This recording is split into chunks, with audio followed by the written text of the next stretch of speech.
നമസ്കാരം. 9 മണി വാർത്തയിലേക്ക് സ്വാഗതം. പശ്ചിമേഷ്യയിൽ സംഘർഷം അതിരൂക്ഷമായി തുടരുകയാണ്. യുദ്ധം 5-ാം ദിവസത്തിലേക്ക് കടക്കുമ്പോഴേക്കും അതുതന്നെയാണ് നമ്മൾ ഏറ്റവും പ്രധാനമായിട്ടും ചർച്ച ചെയ്യുന്നത്. US പറയുന്നത് നമ്മൾ ആക്രമിക്കാൻ ആരംഭിച്ചത് ഇറാൻ അവിടെ നിന്നും പ്രകോപനം ഉണ്ടാക്കിയത് കൊണ്ടാണെന്ന് US-ന്റെ ഭാഗത്തു നിന്നും അഭിപ്രായം വരുന്നു. അതോടൊപ്പം തന്നെ ഇറാൻ വീറോടെയും വാശിയോടെയും ശക്തിയോടെ തന്നെ പോരാടുന്നു എന്നതുകൂടി എടുത്ത് സൂചിപ്പിക്കേണ്ടിയിരിക്കുന്നു. ഓരോന്ന് വിശദമായി ചർച്ച ചെയ്യാം. ആദ്യം തലക്കെട്ടുകൾ. പശ്ചിമേഷ്യയിൽ സംഘർഷം അതിരൂക്ഷം. ഇറാനിലെ 2000 സ്ഥലങ്ങളിൽ ആക്രമണം നടത്തിയതായി US. മരണം 1000 കടന്നു. ഗൾഫിലെ US കോൺസുലേറ്റുകൾക്ക് നേരെ ഇറാൻ ആക്രമണം. യുദ്ധം തുടങ്ങാൻ കാരണം ഇറാൻ എന്ന ട്രംപ്. ചർച്ചയ്ക്കില്ലെന്ന് ഇറാൻ.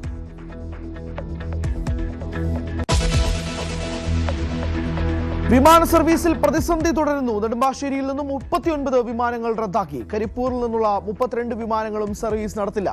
ഗൾഫിൽ കുടുങ്ങിയവരെ തിരിച്ചെത്തിക്കാൻ കൂടുതൽ സർവീസ് നടത്തും.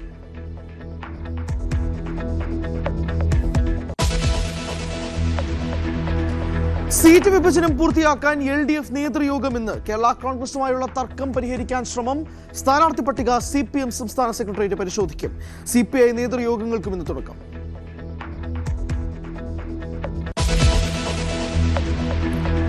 ശബരിമല സ്വർണ്ണക്കൊള്ള കേസിൽ A. പത്മകുമാറിന്റെ ജാമ്യാപേക്ഷയിൽ വിധി ഇന്ന്. തൊണ്ടി മുതൽ കേസിൽ മുൻ മന്ത്രി ആന്റണി രാജുവിനും നിർണായകം. ശിക്ഷ മരവിപ്പിക്കണമെന്ന ആവശ്യത്തിൽ ഹൈക്കോടതി വിധി പറയും.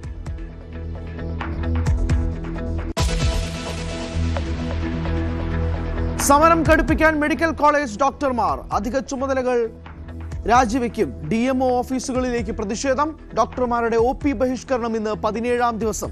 ശമ്പള പരിഷ്കരണം ആവശ്യപ്പെട്ട് നഴ്സുമാർ പണിമുടക്കിലേക്ക്.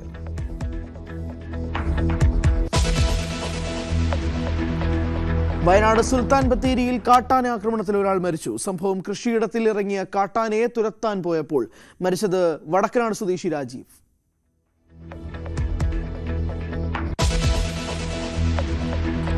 T20 ലോകകപ്പിലെ ആദ്യ സെമി പോരാട്ടം ഇന്ന്. ദക്ഷിണാഫ്രിക്ക ന്യൂസിലൻഡിനെ നേരിടും. ഇന്ത്യ ഇംഗ്ലണ്ട് മത്സരം നാളെ.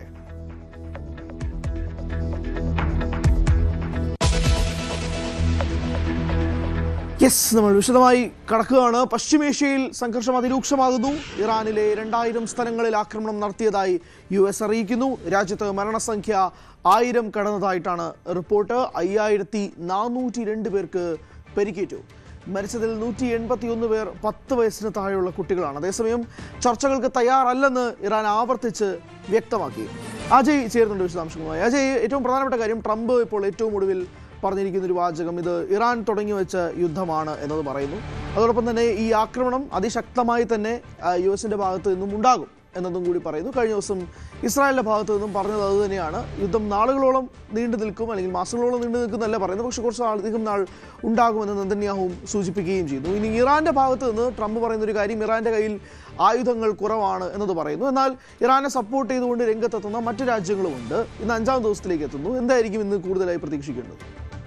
ആക്രമണം കൂടുതൽ കലുഷിതമായി തന്നെ പശ്ചിമേഷ്യയിൽ തുടർന്നുകൊണ്ടിരിക്കുകയാണ്. ഇപ്പോൾ എനിക്ക് മുന്നിലുള്ളത് ഈ ആക്രമണങ്ങളുടെ ഒരു വ്യാപ്തി സൂചിപ്പിക്കുന്ന ഒരു മാപ്പാണ്. ഇപ്പോൾ ഇതിൻ്റെ അടിസ്ഥാനത്തിൽ തന്നെ നമുക്ക് നോക്കാം. ഇതിൽ ഈ ചുവന്ന ഡോട്ടുകളുള്ളത് ഇറാനകത്ത് US-ഉം ഇസ്രായേലും സംയുക്തമായി ആക്രമണം നടത്തിയിട്ടുള്ള പ്രദേശങ്ങളാണ്. ഇതിൽ നമുക്ക് നോക്കിയാൽ മനസ്സിലാകും, പ്രധാനമായിട്ടും വടക്കൻ മേഖലകളും വടക്ക് പടിഞ്ഞാറൻ മേഖലകളും കേന്ദ്രീകരിച്ചായിരുന്നു കൂടുതലായിട്ടും US-ൻ്റെയും ഇസ്രായേലിൻ്റെയും ആക്രമണം. കാരണം ഇവിടങ്ങളിലാണ് പ്രധാനമായിട്ടും ഈ സർക്കാർ ഓഫീസുകൾ, അതുപോലെ തന്നെ സർക്കാർ സംവിധാനങ്ങൾ എല്ലാം സ്ഥിതി ചെയ്യുന്നത്. ഇതിൽ ടെഹ്റാനിൽ തന്നെ നിരവധി ഡോട്ടുകൾ കാണാൻ സാധിക്കും. ടെഹ്റാനിൽ ഇപ്പോഴും ആക്രമണം നടന്നുകൊണ്ടിരിക്കുകയാണ്. അവിടെ സജീവമായി തന്നെ നിരവധി ഇപ്പോൾ ഡ്രോൺ അറ്റാക്കുകളാണെങ്കിലും മിസൈൽ അറ്റാക്കുകളാണെങ്കിലും ടെഹ്റാനിൽ ആവർത്തിച്ചു കൊണ്ടിരിക്കുകയാണ്. അതുപോലെ തന്നെ വടക്ക് പടിഞ്ഞാറൻ മേഖലകൾ പലയിടത്തും ഇപ്പോഴും സംഘർഷം രൂക്ഷമാണ്. പിന്നെ തെക്കൻ മേഖലകൾ നോക്കുകയാണെങ്കിൽ അവിടെയും സംഘർഷം ഇപ്പോൾ കൂടുതൽ രൂക്ഷമായിട്ടുണ്ട്. ആദ്യ ദിവസങ്ങളിൽ വടക്കൻ മേഖലകളിലായിരുന്നു കൂടുതൽ ആക്രമണം. ഇപ്പോൾ തെക്കൻ മേഖലകളിലും ഈ ആക്രമണം വ്യാപിച്ചിട്ടുണ്ട്. ഇതിൽ ഈ ഒരു മിനാബ് എന്ന് പറയുന്ന നഗരത്തിൽ ഒരു സ്കൂളിൽ ആക്രമണം നടന്നതിൽ അതിൽ നിരവധി പെൺകുട്ടികൾ ഉൾപ്പെടെ മരിച്ചിരുന്നു. അത്തരമൊരു സാഹചര്യം ഉൾപ്പെടെയുണ്ട്. അതൊരു തെക്കൻ നഗരത്തിലായിരുന്നു ഇത്തരം ഒരു ആക്രമണം ഉണ്ടായത്. ഇതിൽ ഈ നീല ഡോട്ടുകളിൽ കാണുന്നത് മറ്റ് പശ്ചിമേഷ്യൻ രാജ്യങ്ങളിൽ ഇറാൻ നടത്തിയിട്ടുള്ള ആക്രമണങ്ങളാണ് ഈ നീല ഡോട്ടുകളിൽ കാണുന്നത്.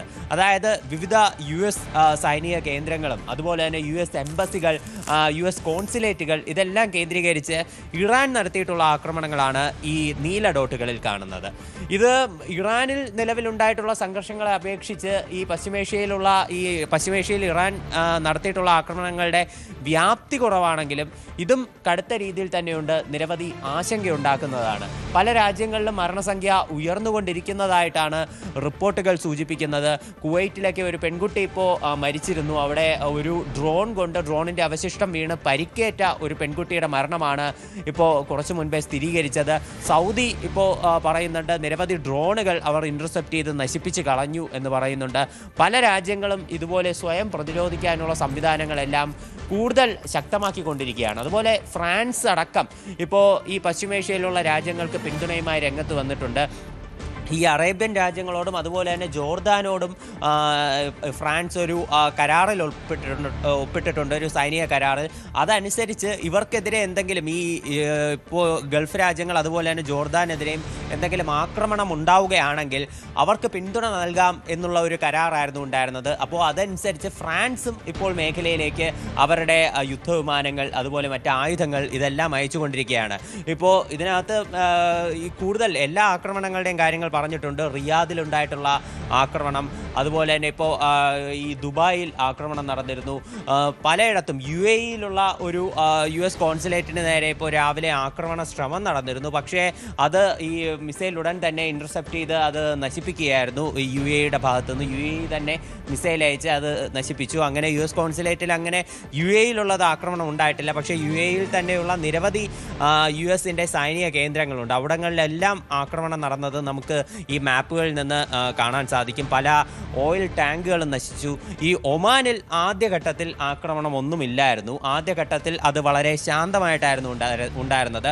പക്ഷേ പിന്നീട് ഒമാനിലും ആക്രമണം ആരംഭിച്ചതായിട്ട് നമുക്ക് കാണാൻ സാധിക്കും. അവിടെ 2 സ്ഥലങ്ങളിലുള്ള US കേന്ദ്രങ്ങൾക്ക് നേരെ ആക്രമണം നടന്ന് നശിപ്പിച്ചു. അത് 2 ഡോട്ടുകളാണ്. മറ്റ് രാജ്യങ്ങളിലുള്ളത് അപേക്ഷിച്ച് ഒമാനിൽ കുറവാണ്. പക്ഷേ അവിടെയും ആക്രമണം ഉണ്ടായിട്ടുണ്ട്. പക്ഷേ അവർ ഇപ്പോഴും ഒരു ന്യൂട്രൽ നിലപാടാണ് ഇക്കാര്യത്തിൽ സ്വീകരിച്ചിട്ടുള്ളത് എന്ന് നമുക്ക് കാണാൻ സാധിക്കും.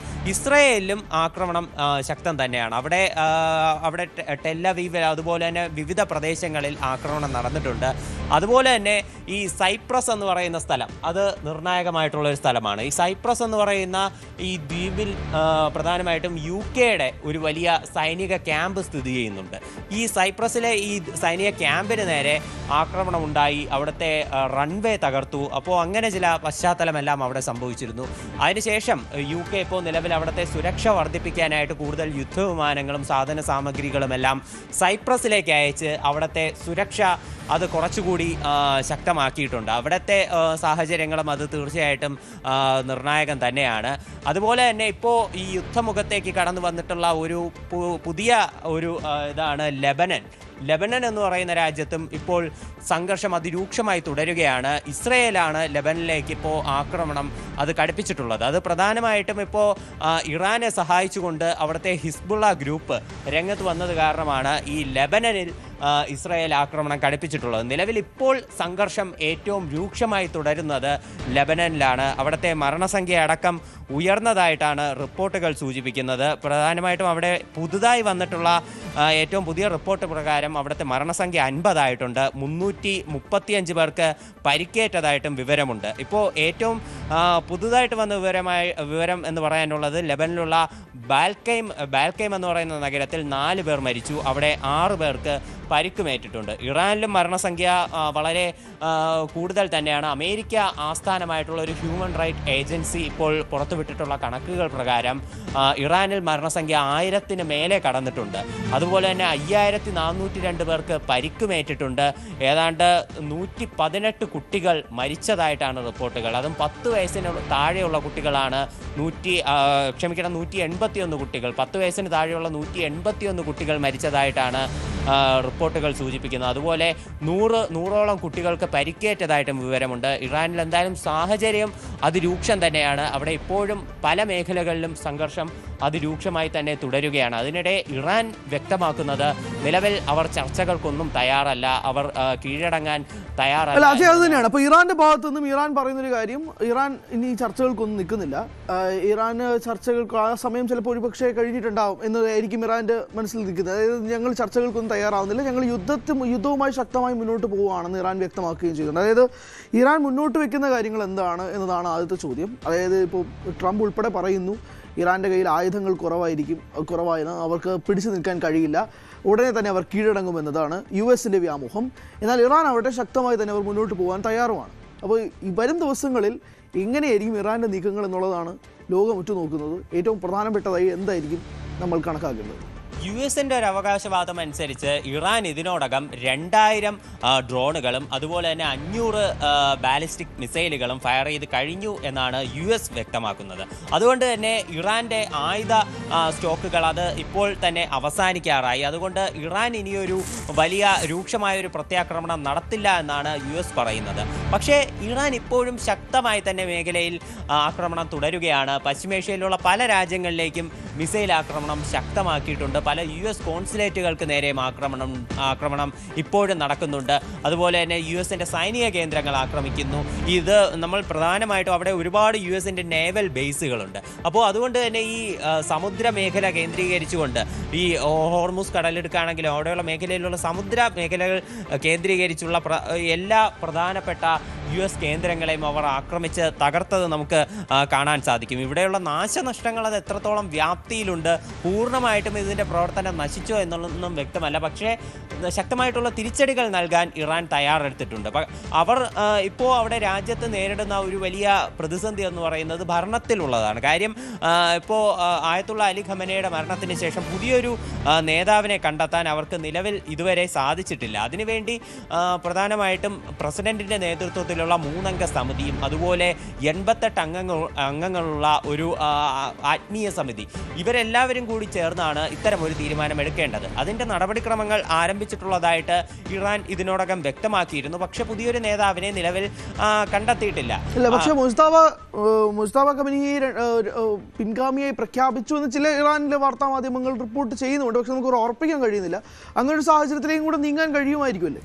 അതെ, ഇപ്പോൾ ഔദ്യോഗികമായിട്ട് ഇത്തരത്തിലൊരു പുതിയ ആളെ തീരുമാനിച്ചതായിട്ട് അറിയിപ്പില്ല. പക്ഷേ ഇപ്പോൾ സ്വാഭാവികമായിട്ടും കൂടുതൽ സാധ്യതകൾ കൽപ്പിക്കുന്നത് മുൾത്താനി ഖമനയ്ക്ക് തന്നെയാണ്. ഖമനയുടെ ആയത്തുള്ള അലി ഖമനയുടെ മകനാണ്. ഇപ്പോൾ ഇദ്ദേഹത്തിനാണ് കൂടുതൽ സാധ്യതകൾ കൽപ്പിക്കുന്നത്. അതുപോലെ അലി ലാരിജാനി എന്ന് പറയുന്ന നേതാവ്, അദ്ദേഹമാണ് നിലവിലുള്ള അവിടുത്തെ ഭരണം കൂടുതൽ ആയിട്ട് നിയന്ത്രിക്കുന്നത്. അതുപോലെ അദ്ദേഹത്തിനെ പിന്തുണയ്ക്കുന്ന ഒരു വലിയ വിഭാഗവുമുണ്ട്.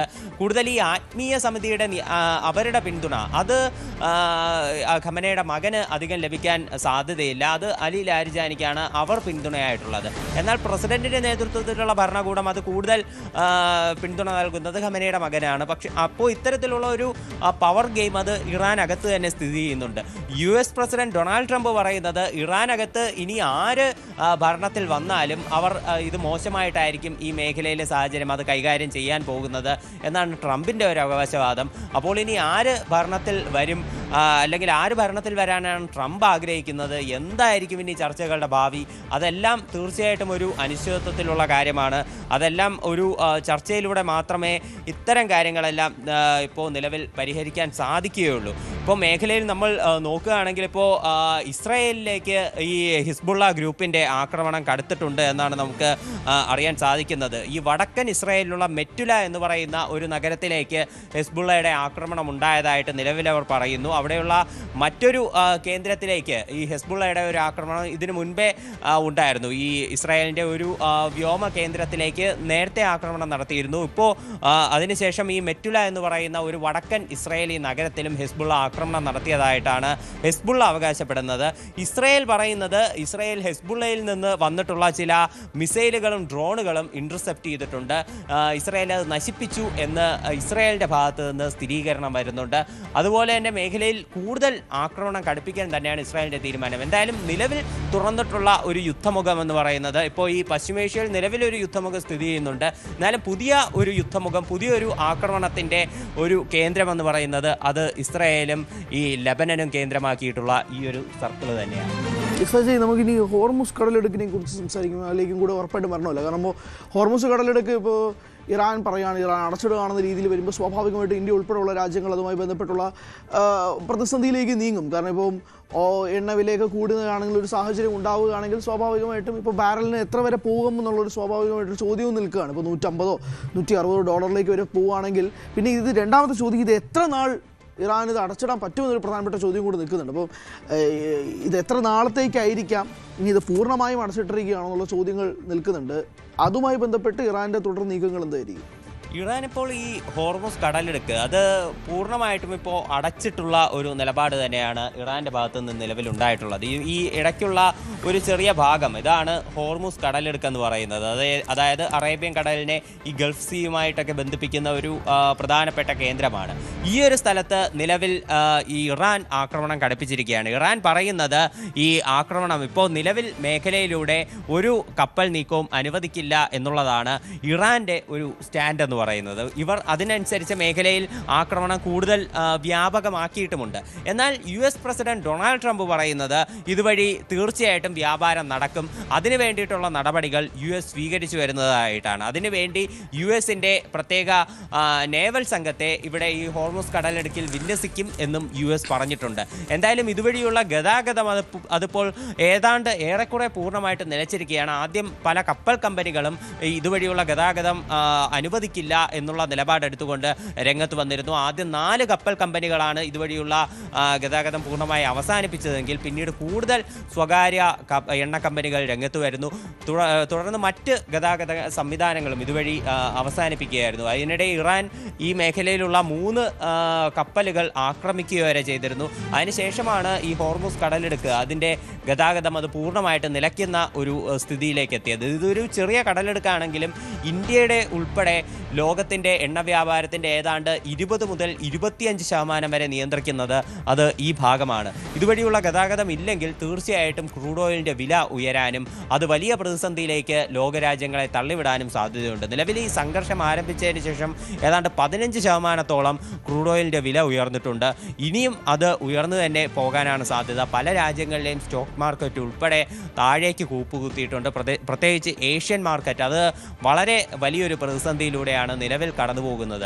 ഇന്ത്യയെ അത് ദീർഘകാല അടിസ്ഥാനത്തിൽ വളരെ മോശമായി ബാധിച്ചേക്കാം.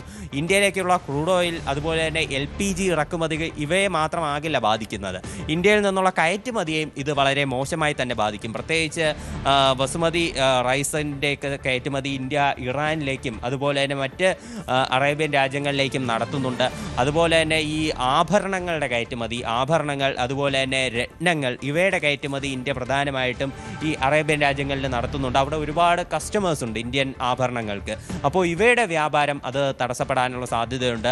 ഓട്ടോമൊബൈൽ എഞ്ചിനീയറിംഗ് മെഷീനുകൾ, മറ്റ് സാമഗ്രികൾ അതുപോലെ തന്നെ ഇത്തരം പല ഉപകരണങ്ങളുടെയും പല വസ്തുക്കളുടെയും എല്ലാം ഇന്ത്യയുടെ വ്യാപാരവും പ്രതിസന്ധിയിലാകും. അപ്പോൾ ഇന്ത്യയിലേക്ക് ഇത്തരത്തിൽ ഈ എക്സ്പോർട്ട് പ്രതിസന്ധിയിലായാൽ തീർച്ചയായിട്ടും അത് ഇന്ത്യയിലേക്ക് വരുന്ന ഡോളറിൻ്റെ വിനിമയം അത് പ്രതിസന്ധിയിലാക്കും. ഡോളറിൻ്റെ വരവ് കുറയും. ഡോളർ സംഭരണം, ഒരു രാജ്യത്ത് എത്രത്തോളം ഒരു ഡോളർ സംഭരണം ഉണ്ടെന്ന് ഉള്ളതനുസരിച്ചിരിക്കും ആ രാജ്യത്തിൻ്റെ ഒരു സാമ്പത്തിക ഭദ്രത. അപ്പോൾ അത് കുറയുന്നത് തീർച്ചയായിട്ടും വലിയ പ്രതിസന്ധിയിലേക്കായിരിക്കും ഇന്ത്യയെ തള്ളിവിടുന്നത്. ഇപ്പോൾ ഇറാനുമായിട്ടും ഇന്ത്യ സഹകരിച്ച് വളരെ നല്ല ഒരു പാർട്ട്ണർഷിപ്പ് ബന്ധവും അതുപോലെ തന്നെ വളരെ നല്ലൊരു വ്യാപാര ബന്ധവും ഇറാനും ഇന്ത്യയുമായിട്ടുണ്ട്. എന്നാലും മുൻപത്തേക്കാൾ ഇന്ത്യ നിലവിൽ വ്യാപാരം ഇറാനുമായിട്ട് കുറച്ചിട്ടുണ്ട് ഈ അന്താരാഷ്ട്ര ഉപരോധങ്ങൾ കാരണം. എന്നാലും ഇറാനുമായും വ്യാപാരങ്ങൾ നിലനിൽക്കുന്നുണ്ട്. മൊത്തത്തിൽ GCC കൺട്രീസും അതുപോലെ തന്നെ ഇറാനുമായിട്ടുള്ള വ്യാപാരം ഈ ഹോർമുസ് കടലെടുക്ക് വഴി നിലയ്ക്കുന്നതോടെ അത് നമ്മുടെ രാജ്യത്തെ സംബന്ധിച്ച് ആശങ്കപ്പെടേണ്ട ഒരു സാഹചര്യം തന്നെയാണ്. ഹരി അല്ല അജയ്, അത് തന്നെയാണ് ഇന്ത്യയുടെ നിലപാടും എന്നത് വളരെ ശക്തമായി നിൽക്കുന്ന ഒരു ചോദ്യം കൂടിയാണല്ലോ. ഇന്ത്യയുടെ ഭാഗത്തു നിന്നും ഒരു ശക്തമായ നിലപാട് അറിയിക്കൽ എന്നൊരു പരിപാടി ഉണ്ടാവും? ഇന്ത്യ നിലവിൽ ഈ യുദ്ധത്തെ മൊത്തത്തിൽ അപലപിക്കുന്ന ഒരു നിലപാടാണ് സ്വീകരിച്ചിട്ടുള്ളത്. 3 രാജ്യങ്ങളെയും ഇന്ത്യ ഈ ആക്രമണത്തിൽ തള്ളിക്കളയുകയാണ്. അതായത് ഈ ആക്രമണം അത് ഒരിക്കലും പാടില്ല, എല്ലാം ചർച്ചകളിലൂടെ പരിഹരിക്കണം എന്ന് ഇന്ത്യ പറയുന്നുണ്ട്. അതുപോലെ ഇന്ത്യയെ അപലപിച്ചുകൊണ്ട് നേരെ രംഗത്തെത്തിയിട്ടുള്ള ഇപ്പോൾ UAE-യിൽ നടന്നിട്ടുള്ള ആക്രമണത്തെ ഇന്ത്യ പരസ്യമായി തന്നെ അപലപിച്ചിട്ടുണ്ട്. ഇതിൽ ഇന്ത്യയിലുള്ള പ്രതിപക്ഷ പാർട്ടികളെല്ലാം നിലവിൽ ഒരു വിമർശനം ശക്തമാക്കിയിട്ടുണ്ട്. കാര്യം UAE-യിൽ ആക്രമണം നടത്തിയത് ഇറാനാണ്, അതും US സൈനിക കേന്ദ്രങ്ങൾക്കെതിരെ. അപ്പോൾ ഇറാൻ UAE-യിൽ നടത്തിയിട്ടുള്ള ആക്രമണങ്ങളെ ഇന്ത്യ അപലപിച്ചതിലൂടെ ഈ US-ഉം ഇസ്രയേലും ഇറാനിൽ നടത്തുന്ന സംയുക്ത ആക്രമണത്തിൽ ഇന്ത്യ നിലപാട് അറിയിക്കാത്ത ഒരു സ്ഥിതിയാണ് വന്നിരിക്കുന്നതെന്നും ഇത് തീർച്ചയായിട്ടും ഒരു തെറ്റായ നിലപാടാണെന്നും ഇന്ത്യയിലെ പ്രതിപക്ഷ പാർട്ടികൾ വിമർശനവുമായി രംഗത്തെത്തിയിരുന്നു. അതായത് ഇപ്പോൾ ഇറാനിൽ US-ഉം ഇസ്രായേലും നടത്തിയിട്ടുള്ള ആക്രമണങ്ങൾ, അതുപോലെ തന്നെ അവിടെ ആയത്തുള്ള അലി ഖമനിയെ മരിച്ചത്, ഇതൊന്നും തന്നെ ഇന്ത്യ നിലവിൽ ഇതുവരെ അഡ്രസ്സ് ചെയ്തിട്ടില്ല. പൊതുവെ എല്ലാം തള്ളിക്കളയുന്ന നിലപാടാണ് ഇന്ത്യ സ്വീകരിച്ചത്. അതുപോലെ UAE-ക്ക് പിന്തുണയുമായി നേരിട്ട് രംഗത്തെത്തി UAE-യിലെ ആക്രമണങ്ങളെ അപലപിക്കുകയും ചെയ്തിട്ടുണ്ട്. ഇത് തീർച്ചയായിട്ടും ഇറാനെ മാത്രം തള്ളിക്കളയുന്ന ഒരു നിലപാടാണ് ഇന്ത്യയുടെ ഭാഗത്തു നിന്നുണ്ടായതെന്നാണ് പ്രതിപക്ഷ പാർട്ടികൾ പറയുന്നത്. ഇപ്പോൾ ഇന്ത്യയുടെ മൊത്തത്തിലുള്ള ഒരു ചിത്രം നോക്കുകയാണെങ്കിൽ ഇന്ത്യക്ക് ഈ സംഘർഷത്തിൽ ഏർപ്പെട്ട 3 രാജ്യങ്ങളെയും തള്ളിക്കളയാൻ പറ്റാത്തൊരു സ്ഥിതിയാണ്. 3 രാജ്യങ്ങളുമായിട്ടും ഇന്ത്യക്ക് സൗഹൃദമുണ്ട്, ഉഭയകക്ഷി ബന്ധങ്ങളുണ്ട്, എല്ലാം നിർണായകമാണ്. ഇപ്പോൾ പാകിസ്ഥാനുമായി അതിർത്തി പങ്കിടുന്ന ഒരു നിർണായകമായിട്ടുള്ള ഒരു വലിയ രാജ്യമാണ് ഇറാൻ എന്ന് പറയുന്നത്. ഇപ്പോൾ എന്നാലും പാകിസ്ഥാനിൽ ഇന്ത്യ ഓപ്പറേഷൻ സിന്ദൂർ നടത്തിയപ്പോൾ ഇന്ത്യക്ക് അനുകൂലമായിട്ടുള്ള ഒരു സ്റ്റാൻഡ് തന്നെയാണ് ഇറാനിൽ നിന്നുണ്ടായത്. അത് നമുക്ക് തുർക്കിയുടെ നിലപാടുമായി താരതമ്യം ചെയ്ത് നോക്കുമ്പോൾ നമുക്കത് കൂടുതൽ ക്ലിയർ ആയിട്ട് മനസ്സിലാകും. കാര്യം ഇന്ത്യ ഓപ്പറേഷൻ സിന്ദൂർ നടത്തിയപ്പോൾ പാകിസ്ഥാനെ പിന്തുണച്ചുകൊണ്ടെത്തിയ തുർക്കി അവർക്ക് കൂടുതൽ ആയുധങ്ങൾ ഉൾപ്പെടെ വിതരണം ചെയ്യുകയുൾപ്പെടെ ചെയ്തിരുന്നു. എന്നാൽ പാകിസ്ഥാനുമായി അതിർത്തി പങ്കിടുന്ന പ്രധാനപ്പെട്ട വലിയ രാജ്യമായിട്ടും ഇറാൻ പാകിസ്ഥാന് പിന്തുണയുമായി എത്തിയിരുന്നില്ല. അതുപോലെ തന്നെ തീവ്രവാദ സംഘടനകളായിട്ടുള്ള ISIക്കൊക്കെ എതിരായിട്ട് വളരെ ശക്തമായിട്ടുള്ള നിലപാടാണ് ഇറാൻ എല്ലാ കാലത്തും സ്വീകരിച്ചിട്ടുള്ളത്. അതുപോലെ ഇന്ത്യയുമായി വ്യാപാര ബന്ധമുണ്ട്. ഇന്ത്യക്ക് വളരെ കുറഞ്ഞ ചെലവിൽ ക്രൂഡ് ഓയിൽ ഇന്ത്യയിലേക്ക് ഇറക്കുമതി ചെയ്തിരുന്നു. പക്ഷേ ഇപ്പോൾ അന്താരാഷ്ട്ര ഉപരോധങ്ങൾ കാരണം ഇന്ത്യ അത് കുറച്ചിട്ടുണ്ടെങ്കിലും ക്രൂഡ് ഓയിൽ വളരെ കുറഞ്ഞ തുകയ്ക്ക് ഇന്ത്യയിലേക്ക് വിതരണം ചെയ്തിട്ടുള്ള ഒരു പങ്കാളിയാണ് ഇറാൻ എന്ന് പറയുന്നത്. ഇന്ത്യയിൽ നിന്ന് ബസുമതി അരിയുടെ കയറ്റുമതി ഉൾപ്പെടെ ഇറാനിലേക്കുണ്ട്. അപ്പോൾ ഇത്തരത്തിൽ നല്ല ബന്ധം അത് തന്നെയാണ് സൂചിപ്പിക്കുന്നത്. ഇന്ത്യയെ സംബന്ധിച്ചിടത്തോളം ഈ 3 രാജ്യങ്ങളും ഏറ്റവും പ്രധാനപ്പെട്ടതാണ്. അതുകൊണ്ട് എന്തായിരിക്കും ഇന്ത്യയുടെ നിലപാട് എന്നുള്ളത് വളരെ വ്യക്തമായിട്ട് ഇനി അറിയേണ്ടതുണ്ട്. അജയ് തുടരുക, നമുക്ക് അജയിലേക്ക് വരണം. പശ്ചിമേഷ്യൻ യുദ്ധ സാഹചര്യം കണക്കിലെടുത്ത് ഇന്നും വിമാന സർവീസുകൾ ഭാഗികമായി റദ്ദാക്കി. തിരുവനന്തപുരം വിമാനത്താവളത്തിൽ നിന്നുള്ള 27 സർവീസുകൾ റദ്ദാക്കിയിട്ടുണ്ട്. തിരുവനന്തപുരത്തേക്കുള്ള 14ഉം ഗൾഫിലേക്കുള്ള 13ഉം റദ്ദാക്കിയവയിൽ ഉൾപ്പെടുകയും ചെയ്യുന്നുണ്ട്. കരിപ്പൂരിൽ നിന്നും ഗൾഫ് രാജ്യങ്ങളിലേക്ക് പുറപ്പെടേണ്ട 32 വിമാനങ്ങളും കരിപ്പൂരിലേക്ക് എത്തേണ്ട 26 വിമാനങ്ങളും റദ്ദാക്കി. നെടുമ്പാശ്ശേരിയിൽ നിന്നും ഗൾഫ് രാജ്യങ്ങളിലേക്കുമുള്ള 39 വിമാനങ്ങളും റദ്ദാക്കിയിട്ടുണ്ട്. തിരിച്ചുള്ള 43 വിമാനങ്ങളും റദ്ദാക്കി. ഫുജൈറയിൽ നിന്നുള്ള പ്രത്യേക ചാർട്ടർ വിമാനം പുലർച്ചെ 4:30 നെടുമ്പാശ്ശേരിയിൽ എത്തുകയും ചെയ്തു. UAE-യിൽ ആശങ്കപ്പെടേണ്ട സാഹചര്യമില്ലെന്ന് മടങ്ങിയെത്തിയ നടി സ്വാസിക പ്രതികരിച്ചു. ഫെബ്രുവരി 28 സ്വാസിക ഇവിടെ എത്തേണ്ടതായിരുന്നു. ഇന്ന് പുലർച്ചെയാണ് സ്വാസിക എത്തിയത്. സ്വാസികയുടെ വാക്കുകളിലേക്ക്. It's not like heavy panicky situation is not there, but still we are from India, no? So we are from other countries. Definitely they will get little panic. She went alone actually. So yeah, that's the main thing. So if I was there, no, she would have been more calm or composed. So otherwise situation is okay, normal there. People the government are working. is supporting the people, so it's everything is all right over there. And suddenly like Akbar Travel, they support us. So many people get relieved from that space. So that's why. I was in Abu Dhabi. So how many days was it? 4 days. 3 days. This is my 4th day. She was supposed to come on 28, but yeah. So how was the situation there? The situation was normal. It's not like heavy panical situation is not there. It's not like a lockdown or anything. She was getting food, everything was there, all the shops are open, but so everything was under control. സാജ്ഞ ചേരുന്നുണ്ട് വിശദാംശങ്ങളുമായി. ആജ്ഞ, സ്വാസിക പറയുന്ന പോലെ തന്നെ വലിയ panic ചെയ്യേണ്ട situation ഒന്നും ഇല്ലെങ്കിൽ പോലും നമ്മൾ മറ്റൊരു രാജ്യത്തിലേക്ക് പോകുമ്പോൾ സ്വാഭാവികമായിട്ടുണ്ടാകുന്ന ടെൻഷൻ, ഭീതി എന്നൊക്കെയാണ് പറയുന്നത്. വിശദാംശങ്ങൾ. ഹരി, ഈ നേരത്തെ സ്വാസിക സൂചിപ്പിച്ചത് തന്നെയാണ് മൊത്തത്തിലുള്ള ഒരു വിവരം അങ്ങനെയാണ്. അതായത് പ്രത്യേകിച്ചും അങ്ങനെ പാനിക്കാകുന്ന സിറ്റുവേഷൻ ഇല്ലെങ്കിൽ പോലും ഒരു കോവിഡ് കാലത്തുള്ള ഒരു തരം ആംബിയൻസ് ആണ്, അങ്ങനത്തെ ഒരു അന്തരീക്ഷമാണ് പലപ്പോഴും മലയാളികൾ അങ്ങനത്തെ അന്തരീക്ഷമാണ് റിപ്പോർട്ട് ചെയ്യുന്നത്. പ്രത്യേകിച്ച് നമ്മുടെ പരിചയത്തിലുള്ള ആളുകളൊക്കെ പറയുന്നത് അങ്ങനെ തന്നെയാണ്. പാനിക്കാനുള്ള സിറ്റുവേഷൻ ഇല്ല, എന്നിരുന്നാൽ പോലും അത്തരം മുന്നറിയിപ്പുകളൊക്കെ സർക്കാരിന്റെ ഭാഗത്തുനിന്ന് ഉണ്ടാകുന്നുണ്ട്. അതിന് ആളുകൾ അധികം പുറത്തിറങ്ങുക അല്ലെങ്കിൽ കൂട്ടം കൂട്ടി നിൽക്കുക തുടങ്ങിയ കാര്യങ്ങളൊക്കെ തൽക്കാലത്തേക്ക് നിരോധിച്ചിരിക്കുന്ന സാഹചര്യമുണ്ട്. എന്തായാലും നെടുമ്പാശ്ശേരിയിൽ നിന്ന് ഉള്ള ഫ്ലൈറ്റുകൾ 39 ഫ്ലൈറ്റുകളാണ്. ഇവിടുന്ന് പുറപ്പെടേണ്ടിയിരുന്ന 39 ഫ്ലൈറ്റുകളാണ് റദ്ദാക്കിയത്. അതുപോലെ തിരിച്ചിങ്ങോട്ടുള്ള 43 ഫ്ലൈറ്റുകൾ, നെടുമ്പാശ്ശേരിയിലേക്ക് എത്തേണ്ട 43 ഫ്ലൈറ്റുകളും റദ്ദാക്കിയിട്ടുണ്ട്. നേരത്തെ സ്വാസിക എത്തിയത് ഫുജേറയിൽ നിന്നുള്ള പ്രത്യേക ചാർട്ടർ വിമാനത്തിലാണ്. ഇന്ന് പുലർച്ചെ നെടുമ്പാശ്ശേരിയിൽ 4:30ക്കാണ് നെടുമ്പാശ്ശേരിയിൽ എത്തിയിട്ടുള്ളത്. പലരും, അതായത് ഈ അക്ബർ ട്രാവൽസിന്റെ റീജിയണൽ മാനേജർ ഉൾപ്പെടെയുള്ള ആളുകൾ ആ ഫ്ലൈറ്റിൽ ഉണ്ടായിരുന്നു. പ്രത്യേകിച്ചും ഈ പശ്ചിമേഷ്യയിലെ ഈ യുദ്ധത്തിന്റെ സാഹചര്യത്തിൽ തുടർന്നാണ് ഇങ്ങനെ പ്രത്യേകിച്ച് ഒരു വിമാനം ഒരുക്കിയതും. കുട്ടികൾ ഉൾപ്പെടെ 186 യാത്രക്കാര്, അതുപോലെ മുംബൈയിലേക്ക് 187 യാത്രക്കാരുമാണ് ഈ പ്രത്യേകിച്ച് ഒരുക്കിയ വിമാനത്തിൽ ഉണ്ടായിരുന്നത്. അത് മാത്രമല്ല, കറാച്ചിയിൽ കഴിഞ്ഞ ദിവസം കുടുങ്ങിയ മലയാളി കുടുംബവും സുരക്ഷിതമായി കൊച്ചിയിൽ എത്തിയിട്ടുണ്ട്. നേരത്തെ അതായത് ഇന്നലെ രാത്രി 12:50 വിമാനത്താവളത്തിൽ എത്തിയിട്ടുള്ളത്. അസർബൈജാനിലെ ബാക്കുവിൽ നിന്നും ഷാർജ വഴി കുവൈറ്റിലേക്ക് പോകാൻ ലക്ഷ്യമിട്ടിരുന്ന പ്ലാനിടെയാണ് ഈ സംഘർഷത്തെ തുടർന്ന് വ്യോമപാത അടച്ചതിനാൽ ഇത് അറേബ്യ വിമാനം വഴിതിരിച്ച് കറാച്ചി വിമാനത്താവളത്തിൽ അടിയന്തരമായി ഇറക്കേണ്ടുന്ന സാഹചര്യം ഉണ്ടായത്. ഇതിലുൾപ്പെടെ 8 ഇന്ത്യക്കാരാണ് ഈ യാത്രാ സംഘത്തിൽ ഉണ്ടായിരുന്നത്.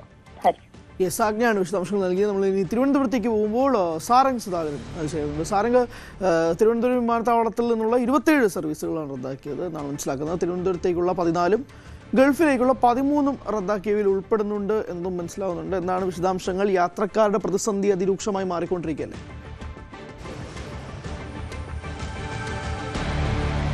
ഹരി, തീർച്ചയായും. കാരണം കഴിഞ്ഞ ദിവസങ്ങളിലടക്കം ഇതേ സാഹചര്യം തന്നെയാണ് തിരുവനന്തപുരം അന്താരാഷ്ട്ര വിമാനത്താവളത്തിൽ നിന്ന് നമ്മൾ റിപ്പോർട്ട് ചെയ്തിരുന്നത്.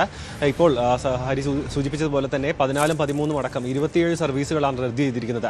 ഈ ഒരു യുദ്ധ സാഹചര്യം നിലനിന്ന അന്നു മുതൽ, അതായത് യുദ്ധം പൊട്ടിപ്പുറപ്പെട്ട ദിവസം മുതൽ ഇത്തരത്തിലുള്ള ഫ്ലൈറ്റുകൾ ക്യാൻസൽ ചെയ്യുന്ന ഒരു സാഹചര്യം നിലനിന്നിരുന്നു. ഇപ്പോൾ യാത്രക്കാരുടെ ഭാഗത്ത് നിന്ന് നോക്കുകയാണെന്നുണ്ടെങ്കിൽ ജോലിയുമായി ബന്ധപ്പെട്ടും അല്ലാതെയും കേരളത്തിലേക്ക് വരേണ്ടതും ഇവിടെ നിന്ന് ഗൾഫ് മേഖലയിലേക്ക് അടക്കം പോകേണ്ട യാത്രക്കാർ ഈ ഒരു യുദ്ധ സാഹചര്യം നിലനിൽക്കുന്നതുകൊണ്ട് തന്നെ കുടുങ്ങിക്കിടക്കുന്ന ഒരു സാഹചര്യമാണ്. ഈ ഒരു യുദ്ധ സാഹചര്യത്തിൽ ഒരു അയവ് വരാതെ തന്നെ ഈ ഒരു സർവീസുകൾ പുനരാരംഭിക്കാനുള്ള സാധ്യത നിലനിൽക്കുന്നില്ല. അതുകൊണ്ട് തന്നെ ഈ ഒരു ടിക്കറ്റുമായി ബന്ധപ്പെട്ട വിവരങ്ങൾ മെയിൽ വഴിയാണ് ഇപ്പോൾ യാത്രക്കാരെ അറിയിച്ചിരിക്കുന്നത്. ഇപ്പോൾ എത്തിഹാദിൻ്റെയും മറ്റ് എയർ ഇന്ത്യ അടക്കമുള്ള വിമാന സർവീസുകളെല്ലാം റദ്ദ് ചെയ്തിരിക്കുകയാണ്. മറ്റ് രാഷ്ട്രങ്ങളിലേക്കുള്ള കോലാലംപൂർ അടക്കമുള്ള സിംഗപ്പൂരും മറ്റ് മാലി അടക്കമുള്ള രാജ്യങ്ങളിലേക്കുള്ള സർവീസുകൾ മാത്രമാണ് ഇന്ന് നടത്തുന്നത്. ഇടയ്ക്ക് ഒരു ഒമാൻ സർവീസ് കഴിഞ്ഞ ദിവസം നടത്തിയിരുന്നു, അല്ലാതെ ഇന്ന് അത്തരത്തിലുള്ള സർവീസുകൾ ഒന്നും തന്നെ ഇതുവരെയും അറിയിച്ചിട്ടില്ല. എല്ലാവരും, അതായത് ഈ ഒരു സാഹചര്യം നിലനിൽക്കുന്നതുകൊണ്ട് തന്നെ യാത്രക്കാരും എയർപോർട്ടിലേക്ക് വരുന്നൊരു സാഹചര്യം നിലനിൽക്കുന്നില്ല. എന്ത് തന്നെയായാലും അറിയിപ്പ് ലഭിച്ചതിന് ശേഷം മാത്രമേ എയർപോർട്ടിലേക്ക് വരേണ്ട ഒരു സാഹചര്യമുള്ളൂ. മറ്റുള്ള രീതികളിലെല്ലാം, അതായത് ഹെൽപ്പ് ഡെസ്കും കാര്യങ്ങളും എല്ലാം എയർപോർട്ടിൽ ഓരോ എയർവേസിൻ്റെയും ഒരുക്കിയിട്ടുണ്ട്. അതനുസരിച്ച് തന്നെ യുദ്ധ സാഹചര്യത്തിലെ അയവ് വരുന്നതിനനുസരിച്ചായിരിക്കും ഇനി തിരുവനന്തപുരത്ത് നിന്നുള്ള വിമാന സർവീസുകളും പുനരാരംഭിക്കുകയുള്ളൂ. ഹരി. യെസ്, അതാണ് സാഹചര്യം. സ്വാഭാവികമാണ്. അത്രയധികം പ്രതിസന്ധിയിലൂടെ പൊയ്ക്കൊണ്ടിരിക്കുകയാണ് ജനങ്ങളും. 28-ാം തീയതി തുടങ്ങിയ യുദ്ധമാണ്. അപ്പോൾ തിരുവനന്തപുരത്ത് നിന്ന് അങ്ങോട്ടേക്കും ഇങ്ങോട്ടേക്കുമുള്ള യാത്രാ പ്രതിസന്ധി വളരെ രൂക്ഷമായി നിൽക്കുമ്പോൾ കരിപ്പൂരിൽ നിന്ന് CV അനുമോദ് കൂടി ചേരുകയാണ്. അനുമോദ്, ഗൾഫ് രാജ്യങ്ങളിലേക്ക് പുറപ്പെടേണ്ട 32 വിമാനങ്ങൾ അല്ലേ, കരിപ്പൂരിലേക്ക് എത്തേണ്ട 26 വിമാനങ്ങളുമാണ് റദ്ദാക്കിയതായിട്ട് മനസ്സിലാക്കുന്നത്. വളരെ രൂക്ഷമായ ഒരു സാഹചര്യം തന്നെയാണ് ഉണ്ടാകുന്നതിൽ തർക്കമൊന്നുമില്ല. നിലവിൽ ഈ കമ്മ്യൂണിക്കേഷൻ എങ്ങനെയാണ്? യാത്രക്കാരുടെ പ്രതിസന്ധി ഇത്രമാത്രം രൂക്ഷമാണ്? ഹരി, കൂടുതൽ വിമാനങ്ങൾ റദ്ദാക്കിയതായിട്ടാണ് ഇപ്പോൾ ഏറ്റവും അവസാനമായി ലഭിക്കുന്ന വിവരം.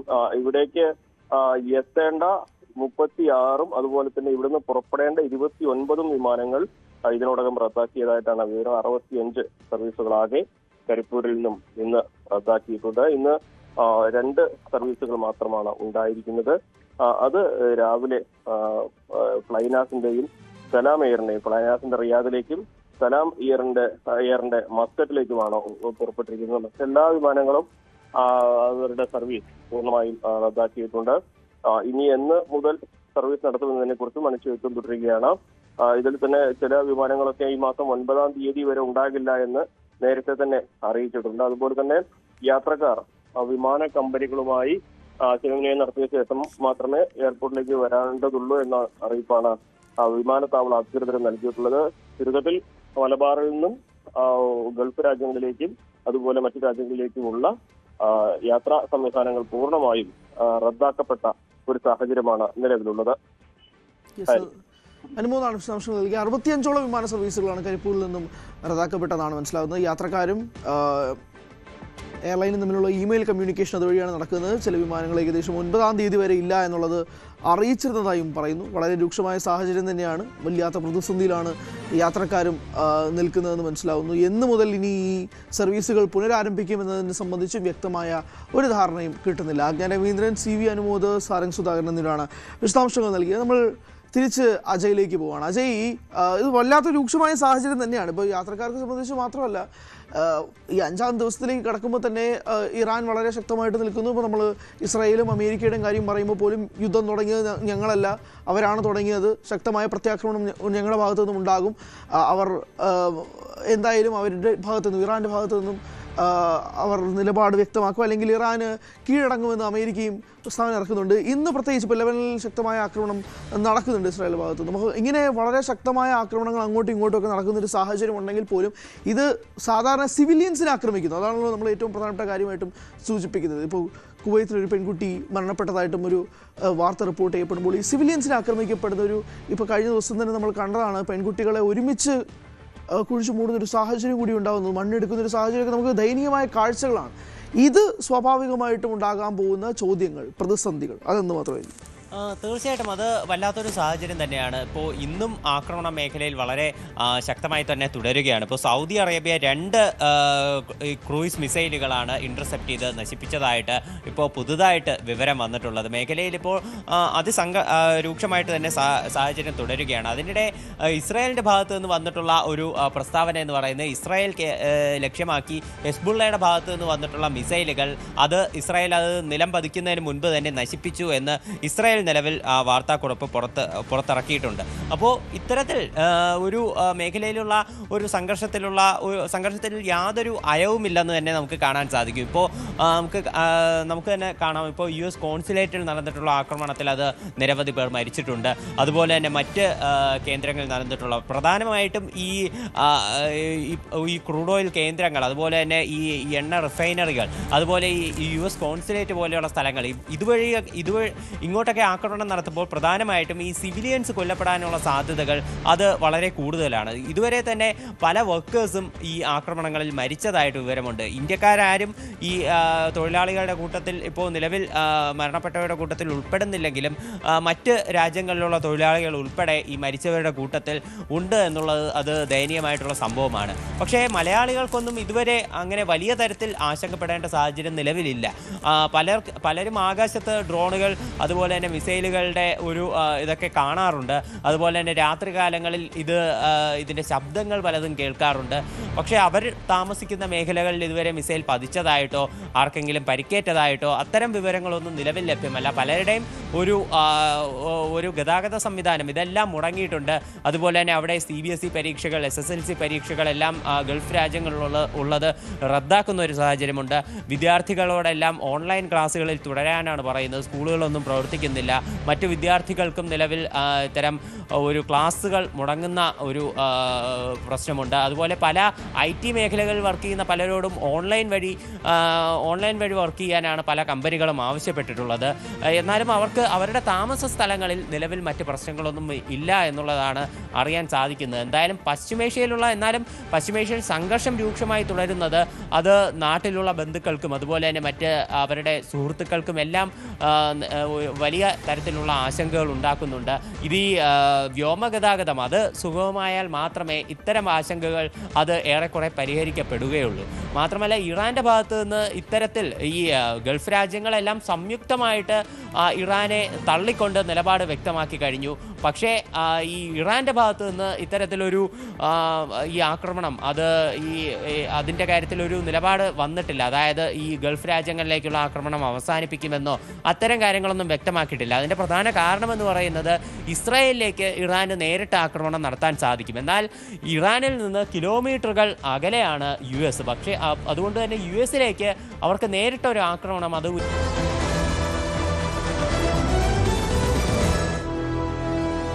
തിരികെ വാർത്തകളിലേക്ക് വരുമ്പോഴേക്കും വളരെ നിർണായകമായ ഒരു വാർത്ത തന്നെയാണ്. CPM നേതൃത്വവുമായി കൂടുതൽ അകന്നു നിൽക്കുകയാണ് ജി സുധാകരൻ. പാർട്ടി അംഗത്വം പുതുക്കാതെ മുതിർന്ന CPM നേതാവ് ബ്രാഞ്ച് സ്ക്രൂട്ടണി വീട്ടിൽ എത്തി നടത്താമെന്ന് അറിയിച്ചിട്ടും സുധാകരൻ നിഷേധിക്കുന്ന ഒരു പശ്ചാത്തലമുണ്ടായി.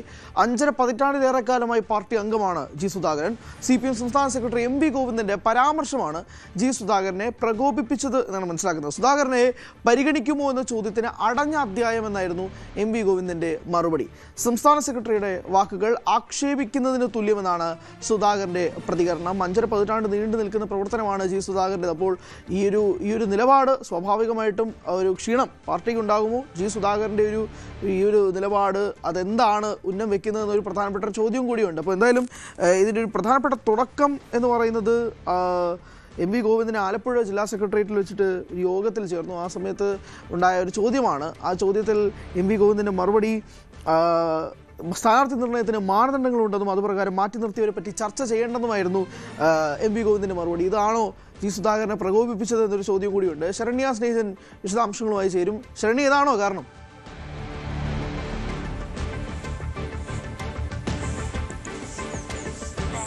ഏറ്റവും നിർണായകമായ ഒരു നീക്കത്തിലേക്ക് ജി സുധാകരൻ പോകുന്നു എന്നുള്ളതാണ് നമുക്ക് മനസ്സിലാക്കാൻ കഴിയുന്നത്. ജി സുധാകരനെ സംബന്ധിച്ചിടത്തോളം 63 വർഷക്കാലമായി CPM-ന്റെ പാർട്ടി അംഗമായി തുടരുന്ന CPM-ന്റെ ഏറ്റവും മുതിർന്ന നേതാക്കളിൽ ഒരാളാണ്. ഒപ്പം തന്നെ ജനസമ്മതിയുള്ള നേതാക്കളിൽ ഒരാൾ കൂടിയാണ് എന്നുള്ളതാണ്.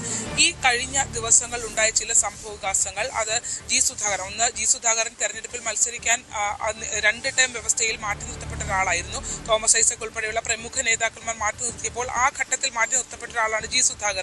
പിന്നീട് ഇത്തവണ തെരഞ്ഞെടുപ്പ് ഘട്ടത്തിലേക്ക് വരുമ്പോൾ മത്സരിക്കാൻ തനിക്ക് താല്പര്യമുണ്ട് എന്നുള്ള കാര്യങ്ങൾ അദ്ദേഹം പാർട്ടി നേതൃത്വത്തെ അറിയിച്ചിരുന്നു. അത് സംബന്ധിച്ച് മറ്റു കൂടുതൽ ചർച്ചകളൊന്നും ഉണ്ടായിട്ടില്ല. പാർട്ടി അംഗത്വം പുതുക്കാത്തത് അതൊരു വലിയ തിരിച്ചടിയാകുമോ എന്ന് പ്രധാനപ്പെട്ട ചോദ്യം കൂടിയുണ്ട്. ശക്തമായ നിലപാടാണ് ജി സുധാകരന്റെ ഭാഗത്തു നിന്നും ഉണ്ടാകുന്നത്. ഇത്തവണ മത്സരിക്കാനായി സീറ്റില്ല എന്നത് കൂടി പറയുന്നു. മാത്രമല്ല MV ഗോവിന്ദന്റെ പരാമർശവും അതും വല്ലാത്തൊരു ക്ഷീണം ജി സുധാകരൻ ഉണ്ടാക്കിയിട്ടുണ്ട് എന്ന കാര്യത്തിൽ തർക്കമൊന്നുമില്ല. സ്ഥാനാർത്ഥി നിർണയത്തിന് മാനദണ്ഡങ്ങളുണ്ടെന്നും അതുപ്രകാരം മാറ്റി നിർത്തിയവരെ പറ്റി ചർച്ച വേണ്ടെന്നുമായിരുന്നു MV ഗോവിന്ദൻ്റെ മറുപടി. ഇത് ജി സുധാകരനെ വല്ലാതെ പ്രകോപിപ്പിച്ചിട്ടുണ്ടെന്ന് മനസ്സിലാക്കുന്നു. അത് തന്നെയാണ് പാർട്ടിയിൽ നിന്നും അകന്നു നിൽക്കാനുള്ളൊരു കാരണമെന്നും അംഗത്വം പുതുക്കാതെ നിൽക്കുന്നൊരു പശ്ചാത്തലമുണ്ടെന്നും മനസ്സിലാകുന്നു. ഈ ബ്രാഞ്ച് സ്ക്രൂട്ടണി വീട്ടിലെത്തിയിട്ട് നടത്താമെന്ന് അറിയിച്ചിട്ട് പോലും സുധാകരൻ അത് നിഷേധിക്കുന്ന ഒരു പശ്ചാത്തലം കൂടി ഉണ്ടായി എന്നതും പറയുന്നു.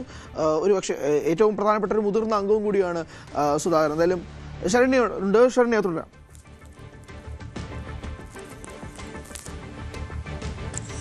ജി സുധാകരനെ ബ്രാഞ്ച് തലത്തിലേക്ക് ജി സുധാകരൻ മാറ്റപ്പെട്ടതിന് ശേഷവും അദ്ദേഹം സംഘടനാപരമായ കാര്യങ്ങൾ കൃത്യത പുലർത്തിയിരുന്നു എന്നുള്ളതാണ്. അദ്ദേഹം ഇപ്പോൾ ഉള്ളത് ജില്ലാ കമ്മിറ്റിക്ക് നേരിട്ട് ചുമതലയുള്ള അഭിഭാഷകർ അടങ്ങുന്ന ഒരു ബ്രാഞ്ചിലാണ് അദ്ദേഹം ഉള്ളത്. അതിൽ ആ ബ്രാഞ്ചിൽ അദ്ദേഹം എത്തപ്പെട്ടതിന് ശേഷം അതിന്റെ ബ്രാഞ്ച് കമ്മിറ്റിയിലടക്കം കൃത്യമായി പങ്കെടുത്തിരുന്ന സംഘടനാ കാര്യങ്ങൾ കൃത്യത പാലിച്ചിരുന്ന ഒരാളാണ് ജി സുധാകരൻ എന്നുള്ളതാണ്. അവിടെയാണ് ആ ജി സുധാകരൻ നിലവിലത്തെ ഒരു സാഹചര്യത്തിൽ മെമ്പർഷിപ്പ് പുതുക്കാൻ, അതായത് 63 വർഷങ്ങൾക്കിടയിൽ ആദ്യമായി ജി സുധാകരൻ തന്റെ പാർട്ടി മെമ്പർഷിപ്പ് പുതുക്കാൻ തയ്യാറാകുന്നില്ല എന്നുള്ളത് മറ്റു ചില സൂചനകളാണ് നൽകുന്നത് ആലപ്പുഴയിൽ നിന്ന് തന്നെ എന്ന് നമുക്ക് പറയാൻ കഴിയും. കാരണം അദ്ദേഹത്തിന്റെ പാർട്ടി മെമ്പർഷിപ്പ് ഈ ബ്രാഞ്ച് സ്കൂട്ടണി നടക്കുന്ന സമയത്ത് ബ്രാഞ്ച് സെക്രട്ടറി നേരിട്ടെത്തി അദ്ദേഹത്തോട് പാർട്ടി മെമ്പർഷിപ്പിന്റെ ഫോറം പൂരിപ്പിച്ച് നൽകണമെന്ന് ജി സുധാകരനോട് ആവശ്യപ്പെട്ടു. എന്നാൽ ജി സുധാകരൻ അതിന് തയ്യാറായിട്ടില്ല എന്നുള്ള വിവരമാണ് നമുക്ക് ലഭ്യമാകുന്നത്.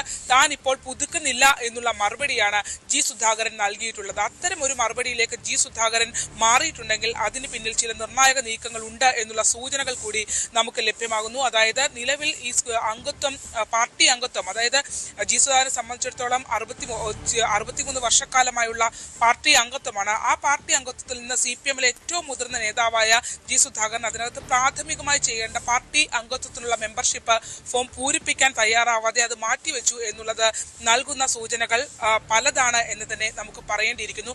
അതിലേക്ക് നയിച്ച ചില കാര്യങ്ങൾ, അതായത് തിരഞ്ഞെടുപ്പുമായി ബന്ധപ്പെട്ട് തന്നെ ജി സുധാകരന്റെ പേര് കഴിഞ്ഞ ദിവസം ചേർന്ന ആലപ്പുഴ ജില്ലാ സെക്രട്ടേറിയറ്റ് യോഗത്തിൽ കെ രാഘവൻ അടക്കമുള്ള ഹരിശങ്കർ അടക്കമുള്ള സെക്രട്ടേറിയറ്റ് അംഗങ്ങൾ ജി സുധാകരനെ മത്സരിപ്പിക്കണം എന്നുള്ള നിർദ്ദേശം ആ കമ്മിറ്റിയിൽ വെച്ചിരുന്നു. എന്നാൽ MV ഗോവിന്ദന്റെ സാന്നിധ്യത്തിൽ ചേർന്ന ആ കമ്മിറ്റിയിൽ അതൊരു അടഞ്ഞ അധ്യായമാണ്, അതായത് ജി സുധാകരന്റെ ക്ലോസ്ഡ് ചാപ്റ്റർ ആണ് എന്നാണ് MV ഗോവിന്ദൻ പറഞ്ഞത്. അത് മാത്രമല്ല, അതിനുശേഷം കഴിഞ്ഞ ദിവസം സംസ്ഥാന സെക്രട്ടറിയേറ്റിന് ശേഷം CPM സംസ്ഥാന സെക്രട്ടറി MV ഗോവിന്ദൻ നടത്തിയ പ്രതികരണം, അതായത് ജി സുധാകരനെ പരിഗണിക്കുന്നുണ്ടോ എന്ന് ചോദിച്ചപ്പോൾ ഒരു പരിഗണനയും ഇല്ല എന്ന് പറഞ്ഞുകൊണ്ട് അദ്ദേഹം പരിഹസിച്ച് ചിരിക്കുന്ന രീതിയിലാണ് മറുപടി നൽകിയത്. ഇത് തന്നെ അങ്ങേയറ്റം അതൃപ്തനാക്കിയിട്ടുണ്ട്. അതായത് മുതിർന്ന നേതാക്കളെ അപമാനിക്കുന്ന രീതിയിലാണ് അത്തരത്തിൽ പാർട്ടി സെക്രട്ടറിയുടെ ഭാഗത്തു നിന്ന് ഉണ്ടായ പ്രതികരണം എന്ന് ജി സുധാകരനുമായി ബന്ധപ്പെട്ട അടുത്ത വൃത്തങ്ങളോട് അദ്ദേഹം സൂചിപ്പിച്ചതായാണ് നമുക്ക് മനസ്സിലാക്കാൻ കഴിയുന്നത്. അത്തരത്തിൽ ഒന്നിനും കൊള്ളാത്തവരാണോ തങ്ങൾ എന്നുള്ള രീതിയിലുള്ള ചോദ്യങ്ങൾ അദ്ദേഹം ഉന്നയിച്ചിട്ടുണ്ട്. പാർട്ടി കേന്ദ്രങ്ങൾ അത് ഉന്നയിച്ചിട്ടുണ്ട് എന്നുള്ള വിവരവും നമുക്ക് ലഭ്യമാകുന്നുണ്ട്. അങ്ങനെയാണെങ്കിൽ ഇത്രയും സംഘടനാ കാര്യങ്ങളിൽ വളരെ കൃത്യത പാലിക്കുന്ന 40 വർഷത്തോളം സംസ്ഥാന കമ്മിറ്റിയിലടക്കം ഉണ്ടായിരുന്ന ജി സുധാകരൻ അദ്ദേഹം CPM-ൽ നിൽക്കുമ്പോൾ ഏറ്റവും പ്രാഥമികമായി ചെയ്യേണ്ട പാർട്ടി മെമ്പർഷിപ്പ് പുതുക്കുക എന്നതിൽ നിന്ന് അദ്ദേഹം മാറി നിൽക്കുന്നു എന്ന് വരുമ്പോൾ അതിനകത്ത് ചില സൂചനകൾ ആലപ്പുഴയിൽ നിന്ന് ഈ തെരഞ്ഞെടുപ്പുമായി ബന്ധപ്പെട്ട് നമുക്ക് നൽകേണ്ടിയിരിക്കുന്നു എന്ന് തന്നെ പറയാം. അത്തരത്തിൽ ചില കാര്യങ്ങൾ വരുന്നു എന്നതിന്റെ സൂചന തന്നെയാണ് ലഭ്യമായിക്കൊണ്ടിരിക്കുന്നത്. കഴിഞ്ഞ ദിവസം, അതായത് 1-ാം തീയതി ഈ ബ്രാഞ്ച് ഇപ്പോൾ നിലവിൽ ജി സുധാകരനുള്ളത് ജില്ലാ കമ്മിറ്റിക്ക് നേരിട്ട് ചാർജുള്ള അഭിഭാഷകരടങ്ങുന്ന 18 അംഗങ്ങളുള്ള ബ്രാഞ്ചാണ്. ഈ ബ്രാഞ്ച് സെക്രട്ടറി ഉൾപ്പെടെ ഉള്ളവർ ഈ ഫോം നൽകിയിട്ടും ഈ ഫോറം പൂരിപ്പിച്ച് നൽകാൻ ജി സുധാകരൻ തയ്യാറായില്ല. തുടർന്ന് ബ്രാഞ്ച് സെക്രട്ടറി ഉൾപ്പെടെയുള്ളവർ ഈ 18 അംഗങ്ങളും ജി സുധാകരന്റെ വീട്ടിലെത്തി അവിടെ വെച്ച് മെമ്പർഷിപ്പ് സ്കൂട്ടണി, അദ്ദേഹത്തിന് അനാരോഗ്യമാണെങ്കിൽ അവിടെ വെച്ച് മെമ്പർഷിപ്പ് സ്കൂട്ടണി നടത്താമെന്നുള്ള രീതിയിൽ അദ്ദേഹത്തെ അറിയിച്ചപ്പോൾ അത് വേണ്ടതില്ല എന്ന് നിരസിക്കുകയാണ് ജി സുധാകരൻ ചെയ്തിട്ടുള്ളത്. അതിനോടൊപ്പം തന്നെ ഈ ഫോം അന്വേഷിച്ചു ചെന്നപ്പോൾ അത് തൽക്കാലം നൽകുന്നില്ല, ഇരിക്കട്ടെ എന്നുള്ള നിലപാടാണ് അദ്ദേഹം സ്വീകരിച്ചത് എന്നുള്ളതും നമുക്ക് അറിയാൻ കഴിഞ്ഞിട്ടുണ്ട്. അങ്ങനെയെങ്കിൽ എന്തുകൊണ്ട് ജി സുധാകരൻ പാർട്ടി മെമ്പർഷിപ്പ് പുതുക്കി നൽകാൻ തയ്യാറായിട്ടില്ല എന്നുള്ള ചോദ്യം ഈ സമയത്ത് വളരെ പ്രസക്തമാണ്. പ്രത്യേകിച്ച് ഇപ്പോഴത്തെ രാഷ്ട്രീയ സാഹചര്യത്തിൽ അത് വളരെ പ്രസക്തമാണ് എന്ന് തന്നെ പറയാം. മറ്റു ചില സൂചനകൾ അതിനകത്ത് ഉടലെടുക്കുന്നുണ്ട്. എന്തുകൊണ്ട് ജി സുധാകരൻ കടുത്ത അവമതിപ്പും അതൃപ്തിയും ഇപ്പോൾ ജി സുധാകരന് ചില പ്രതികരണങ്ങളോട്, പാർട്ടി നേതൃത്വത്തിനുള്ള പ്രതികരണങ്ങളോട് ഉണ്ട്. ഒപ്പം തന്നെ അദ്ദേഹത്തിന് വേണ്ടത്ര പരിഗണനയോ അർഹിക്കുന്ന സീനിയർ നേതാവെന്നുള്ള പരിഗണനയോ ലഭ്യമാകുന്നില്ല എന്നുള്ളതാണ്. ക്ലോസ്ഡ് ചാപ്റ്റർ എന്ന് ജി സുധാകരനെ വിശേഷിപ്പിച്ച, അതായത് കഴിഞ്ഞ ജില്ലാ സെക്രട്ടേറിയറ്റിൽ ആലപ്പുഴ ജില്ലാ secretary MV Govindan closed chapter എന്നാണ് ജി സുധാകരനെ വിശേഷിപ്പിച്ചത്. അതോടൊപ്പം തന്നെ ആണ് അദ്ദേഹം സംസ്ഥാന സെക്രട്ടേറിയറ്റിന് ശേഷം ഉണ്ടായ പത്രസമ്മേളനത്തിൽ ഉണ്ടായ അദ്ദേഹത്തിന്റെ പ്രതികരണം, അത് വളരെ രീതിയിൽ ജി സുധാകരനെ പ്രകോപിപ്പിച്ചിട്ടുണ്ട് എന്നുള്ളതാണ് അറിയാൻ കഴിഞ്ഞിട്ടുള്ളത്. അതിൽ തന്നെ നമുക്ക് പുതുതായി ചില വിവരങ്ങൾ കൂടി ലഭ്യമാകുന്നുണ്ട്. മുഖ്യമന്ത്രി CPM ജില്ലാ സെക്രട്ടറി R നാസറുമായി സംസാരിച്ച് R നാസറിനെ ജി സുധാകരനുമായി സംസാരിക്കാനുള്ള അനുനയ ശ്രമത്തിനായി ഇപ്പോൾ ചുമതലപ്പെടുത്തിയിട്ടുണ്ട് എന്നുള്ള വിവരം കൂടി നമുക്ക് ഏറ്റവും ഒടുവിലായി ലഭ്യമാകുന്നു. ആലപ്പുഴയുടെ ഒരു തിരഞ്ഞെടുപ്പ് പശ്ചാത്തലത്തിൽ, പ്രത്യേകിച്ച് ആലപ്പുഴയിൽ ജനസമ്മതിയുള്ള നേതാവാണ് ജി സുധാകരൻ. അത് രാഷ്ട്രീയ ഭേദമന്യേ ജനസമിതിയുള്ള നേതാവാണ് ജി സുധാകരൻ. അമ്പലപ്പുഴയിലെ നിലവിലെ സ്ഥാനാർത്ഥിത്വം അടക്കമുള്ള കാര്യങ്ങളിൽ അദ്ദേഹത്തിന്റെ അതൃപ്തി അദ്ദേഹം അറിയിക്കുകയും ചെയ്തിട്ടുണ്ട്. പാർട്ടി ഘടകങ്ങൾ കഴിഞ്ഞ 5 വർഷക്കാലം ഉണ്ടായ പ്രശ്നങ്ങളെ സംബന്ധിച്ചുള്ള അവമതിപ്പ് ജി സുധാകരൻ രേഖപ്പെടുത്തിയിട്ടുണ്ട്, പ്രകടമായി അദ്ദേഹം പറഞ്ഞിട്ടുണ്ട്. കഴിഞ്ഞ ദിവസം അമ്പലപ്പുഴയിൽ ഉദ്ഘാടനം ചെയ്ത മത്സ്യത്തൊഴിലാളികൾക്കായുള്ള ഫ്ളാറ്റ് സമുച്ചയത്തിന്റെ ഉദ്ഘാടന ചടങ്ങിൽ നിന്നും തന്റെ അതായത് തന്റെ കാലത്ത് സ്ഥാപിച്ച ശിലാഫലകം, ആ പ്രൊജക്ട് കൊണ്ടുവന്ന, അന്ന് ജി സുധാകരൻ മന്ത്രിയായിരിക്കും 1-ാം പിണറായി സർക്കാരിന്റെ കാലത്ത് കൊണ്ടുവന്ന ശിലാഫലകം മാറ്റം ചെയ്തതിനു ശേഷമാണ് ഇവിടെ ഉദ്ഘാടനത്തിന്റെ മാത്രം ശിലാഫലകം സ്ഥാപിച്ചു എന്നതിനെതിരെ അതീവ ഗൗരവമായി അത് കണക്കാക്കണം എന്ന് പറഞ്ഞ് ജി സുധാകരൻ പരസ്യമായി ആലപ്പുഴയിലെ നേതൃത്വത്തിനെതിരെ പരസ്യമായി പോസ്റ്റ് ഇടുന്നൊരു സാഹചര്യമൊക്കെ ഉണ്ടായിരുന്നു. അപ്പോൾ ഇത് പല രീതിയിലുള്ള പ്രകോപനങ്ങൾ ജി സുധാകരനുമായി ബന്ധപ്പെട്ട് നിൽക്കുമ്പോഴാണ് കഴിഞ്ഞ ദിവസങ്ങൾ സംസ്ഥാന സെക്രട്ടറിയുടെ ഭാഗത്തു നിന്നും ഇത്തരത്തിലൊരു മാധ്യമ പ്രവർത്തകരടക്കം ഇറക്കുന്ന ഒരു രീതിയിൽ ഒരു പരിഗണനയുമില്ല എന്ന് പറഞ്ഞുകൊണ്ട് പരിഹസിച്ചിരിക്കുന്ന രീതിയിലുള്ള ഒരു പ്രതികരണം ഉണ്ടായത്. അത് ജി സുധാകരനെ വലിയ രീതിയിൽ പ്രകോപിതനാക്കിയിട്ടുണ്ട് എന്നുള്ളതാണ് നമുക്ക് അറിയാൻ കഴിഞ്ഞത്. ആ ഒരു വിഷയവുമായി ബന്ധപ്പെട്ട ജി സുധാകരൻ പാർട്ടി മെമ്പർഷിപ്പ് അടക്കമുള്ള ഇപ്പോൾ ഈ 18 അംഗങ്ങളുള്ള ആ ബ്രാഞ്ചിന്റെ 17 അംഗങ്ങളുടെയും ബ്രാഞ്ച് സ്കൂട്ടണിക്കുള്ള ഫോം പൂരിപ്പിച്ച് ഒപ്പിട്ട് നൽകി അത് ജില്ലാ കമ്മിറ്റിയിൽ ഏൽപ്പിച്ചിട്ടുണ്ട്, ജില്ലാ കമ്മിറ്റി ഓഫീസിൽ ഏൽപ്പിച്ചിട്ടുണ്ട് ജി സുധാകരൻ ഒഴികെ എന്നുള്ളതാണ്. അത് എന്തുകൊണ്ട്, പ്രത്യേകിച്ച് സംഘടനാ രീതികൾ വളരെ കൃത്യത പാലിക്കുന്ന ഒരാൾ, CPM-ന്റെ സംസ്ഥാന കമ്മിറ്റിയിൽ 40 വർഷത്തോളം ഇരുന്ന ഒരാൾ പിന്നീട് താഴത്തേക്ക് വരുമ്പോൾ, ബ്രാഞ്ച് തലത്തിലേക്ക് വരുമ്പോൾ ബ്രാഞ്ച് കമ്മിറ്റി വിളിച്ച്, താൻ ഇരിക്കുന്ന ബ്രാഞ്ച് കമ്മിറ്റി വിളിച്ചു ചേർത്ത് ആ ബ്രാഞ്ച് കമ്മിറ്റി ഉൾപ്പെടെ നടത്തിയിരുന്ന ജി സുധാകരൻ മെമ്പർഷിപ്പിൽ നിന്ന് മാറി നിൽക്കുന്നെങ്കിൽ തീർച്ചയായും അത് നൽകുന്ന നൽകുന്ന സൂചന വേറെയാണ്. യെസ്, അത് തന്നെയാണ് ഏറ്റവും പ്രധാനപ്പെട്ട ഒരു വാർത്ത തന്നെയാണ് വരുന്നത്. ശരണ്യാണ് ബ്രേക്ക് ചെയ്യുന്നത്. ശരണ്യ അത് പറയുന്നത് തന്നെ ഇങ്ങനെയാണ്, 63 വർഷം ആയി സുധാകരൻ CPM ഉണ്ട്, പക്ഷേ എന്നാൽ പോലും ഇത് ആദ്യമായിട്ടാണ് പുതുക്കുന്നില്ല എന്നൊരു പ്രധാനപ്പെട്ട കാര്യം കൂടെ നിൽക്കുന്നത്. ഇപ്പോൾ തിരുവനന്തപുരത്ത് VV അരുൺ കൂടെ ചേരുകയാണ്. അരുണ്, മത്സരിക്കാൻ തയ്യാറാണെന്ന് G സുധാകരൻ ആവർത്തിച്ച് പറയുന്നൊരു സാഹചര്യം ഉണ്ടായി. MA ബേബിയോട് സംസാരിച്ചിരുന്നു എന്ന് പറഞ്ഞിരുന്നു. പക്ഷേ എന്നാൽ തനിക്ക് കിട്ടുന്ന ഒരു തിരിച്ചടി, MV ഗോവിന്ദൻ പരസ്യമായിട്ട് തന്നെ G സുധാകരനെ തള്ളിപ്പറയുന്ന ഒരു സാഹചര്യം ഉണ്ടാകുന്നു. ഇതെല്ലാം കൊണ്ടാണോ ഇങ്ങനൊരു നടപടിയിലേക്ക് G സുധാകരൻ എത്തുന്നതെന്നുള്ളത് നിർണായകമായ ഒരു ചോദ്യം കൂടി ഉണ്ട്. അത് തന്നെ വല്ലാണ്ട് വേദനിപ്പിച്ചു എന്നൊരു ചോദ്യം കൂടി നിൽക്കുന്നുണ്ട്. G സുധാകരന്റെ നീക്കങ്ങൾ എന്തായിരിക്കും? വളരെ പ്രധാനപ്പെട്ട ഒരു ചോദ്യമാണ്. ഹരി, കഴിഞ്ഞ തവണ G സുധാകരൻ ഉൾപ്പെടെയുള്ള പ്രധാനപ്പെട്ട നേതാക്കളെയൊക്കെ മാറ്റി നിർത്താൻ CPM തീരുമാനമെടുത്തിരുന്നു. അദ്ദേഹം കഴിഞ്ഞ തവണ മത്സരിക്കാൻ ആഗ്രഹിച്ചിരുന്നു. ഇപ്പോൾ പാർട്ടിയുമായി അകന്നു നിൽക്കുമ്പോഴും വീണ്ടും സുധാകരനെ അടുപ്പിക്കാനുള്ള ശ്രമങ്ങൾ CPM നടത്തിയിരുന്നു. അതിന്റെ ഭാഗമായി അദ്ദേഹത്തിന് സീറ്റ് നൽകിയേക്കുമെന്ന സൂചനകൾ പുറത്തു വന്നിരുന്നു. പാർട്ടി ജനറൽ സെക്രട്ടറിയോട് സുധാകരൻ തന്നെ താൻ മത്സരിക്കാൻ തയ്യാറാണെന്ന് അറിയിച്ചു. പക്ഷേ സുധാകരനെ പരിഗണിക്കില്ല എന്ന് വളരെ വ്യക്തമായ നിലപാട് CPMന്റെ സംസ്ഥാന സെക്രട്ടറി MV ഗോവിന്ദൻ കഴിഞ്ഞ സംസ്ഥാന സെക്രട്ടറി യോഗത്തിന് ശേഷം വാർത്താ സമ്മേളനത്തിൽ എടുത്തിരുന്നു. സുധാകരനെ ആലപ്പുഴയിലേക്ക് പരിഗണിക്കുമ്പോൾ ഒരു പരിഗണനയുമില്ല എന്നായിരുന്നു MV ഗോവിന്ദന്റെ മറുപടി. സ്വാഭാവികമായും അദ്ദേഹത്തെ ഒരു മുതിർന്ന നേതാവിനെ ആ രീതിയിൽ ഒരു തള്ളിപ്പറയുന്ന തരത്തിലുള്ള ഒരു പരാമർശമാണ് MV ഗോവിന്ദന്റെ ഭാഗത്തുണ്ടായെന്ന് വ്യക്തമാണ്. ഒരുപക്ഷെ അതുകൊണ്ടുകൂടിയാകാം അദ്ദേഹം കടുത്ത നിലപാടിലേക്ക് പോകുന്നത്. H സലാമിനെ അവിടെ മത്സരിപ്പിക്കുന്ന കടുത്ത അതൃപ്തി സുധാകരനുണ്ട്. ഒരുപക്ഷെ സലാമിനെ സ്ഥാനാർത്ഥിയാക്കിയില്ലായിരുന്നുവെങ്കിൽ അദ്ദേഹം സീറ്റ് ലഭിച്ചെങ്കിൽ പോലും CPM-മായി ചേർന്ന് പോകാനുള്ള ശ്രമങ്ങൾ നടത്തിയേനെ. പക്ഷേ ഇപ്പോൾ അങ്ങനെയല്ല. അദ്ദേഹം കടുത്ത അതിർത്തിയിലാണ്. താൻ സ്ഥാനാർത്ഥിയാകണമെന്ന വിവരം താല്പര്യം പുറത്തു വന്നു. അത് ആ രീതിയിൽ സ്ഥാനാർത്ഥിയാകുന്നുമില്ല. അതിനുമപ്പുറത്തേക്ക് എപ്പോഴും ഒരു നാളെ സുധാകരൻ എതിർക്കുന്ന സലാമിന് വീണ്ടും സ്ഥാനാർത്ഥി നൽകുകയും ചെയ്യുന്നു. ഇതുകൊണ്ടുകൂടിയാകാം സുധാകരൻ കടുത്ത നിലപാടിലേക്ക് പോകുന്നത്. G സുധാകരൻ CPM ഏറ്റവും പ്രധാനപ്പെട്ട നേതാക്കളുടെ ഒരാൾ തന്നെയാണ്. അദ്ദേഹത്തിന്റെ ഘടകം നോക്കി മാത്രമല്ല സുധാകരൻ നേതാവിനെ സംസ്ഥാന രാഷ്ട്രീയത്തിൽ പൊതുവിൽ പരിഗണിക്കപ്പെടുന്നത്. കോൺഗ്രസ് വലിയ പ്രതീക്ഷയോടുകൂടി G സുധാകരൻ കോൺഗ്രസിലേക്ക് വരുമ്പോൾ തരത്തിലുള്ള ശ്രമങ്ങൾ നടത്തിയിരുന്നു. ആ ശ്രമങ്ങൾ ഇപ്പോഴും കോൺഗ്രസിന്റെ ചില നേതാക്കളെങ്കിലും അവസാനിപ്പിച്ചില്ലെന്ന് വേണം മനസ്സിലാക്കാൻ. G സുധാകരൻ CPM വിട്ടു പോവുകയും കോൺഗ്രസ് ചേരുക എന്നത് അത്ര എളുപ്പമുള്ള ഒരു കാര്യമല്ല. അദ്ദേഹത്തിന്റെ ഒരു രാഷ്ട്രീയ പാരമ്പര്യം വെച്ച് നോക്കുമ്പോൾ അങ്ങനെ എളുപ്പത്തിൽ പറയാൻ കഴിയുന്ന നേതാവുമല്ല. പക്ഷേ CPM-നോട് കടുത്ത അതൃപ്തിയുണ്ട്. അതെങ്ങനെയാകും ആലപ്പുഴ ജില്ലയിൽ പ്രതിഫലിക്കുക? ഇപ്പോഴും വലിയ അനുയായി വൃന്ദമുള്ള ആൾ കൂടിയാണ് G സുധാകരൻ. അതിനപ്പുറത്തേക്ക് പാർട്ടിക്കപ്പുറത്തേക്ക് പൊതുസമൂഹത്തിൽ സുധാകരൻ ഒരു സ്വീകാര്യതയുണ്ട്. അഴിമതി തൊട്ടു തീണ്ടിയിട്ടില്ലാത്ത നേതാവ്, ആദർശ ശുദ്ധിയുള്ള നേതാവെന്നൊരു മുദ്ര പൊതുജനങ്ങൾ കൂടി നൽകുന്ന അപൂർവം CPM നേതാക്കളുള്ള ഒരാൾ കൂടിയാണ് G സുധാകരൻ. അത്തരമൊരു നേതാവിനെയാണ് ഇത്തരത്തിൽ വലിയ അതൃപ്തി CPM-നോട് പുലർത്തുന്നത്. അദ്ദേഹം പാർട്ടി വിട്ടുപോകുമെന്ന് ഇപ്പോഴും CPM നേതാക്കൾ കരുതുന്നില്ല. പക്ഷേ അംഗത്വം പുതുക്കാൻ തയ്യാറാകില്ല എന്ന് G സുധാകരൻ പറയുമ്പോൾ അത് ഈ തെരഞ്ഞെടുപ്പ് സമയത്ത് CPM-ന് വലിയ തിരിച്ചടി ഉണ്ടാക്കുമെന്ന് ഉറപ്പാണ്.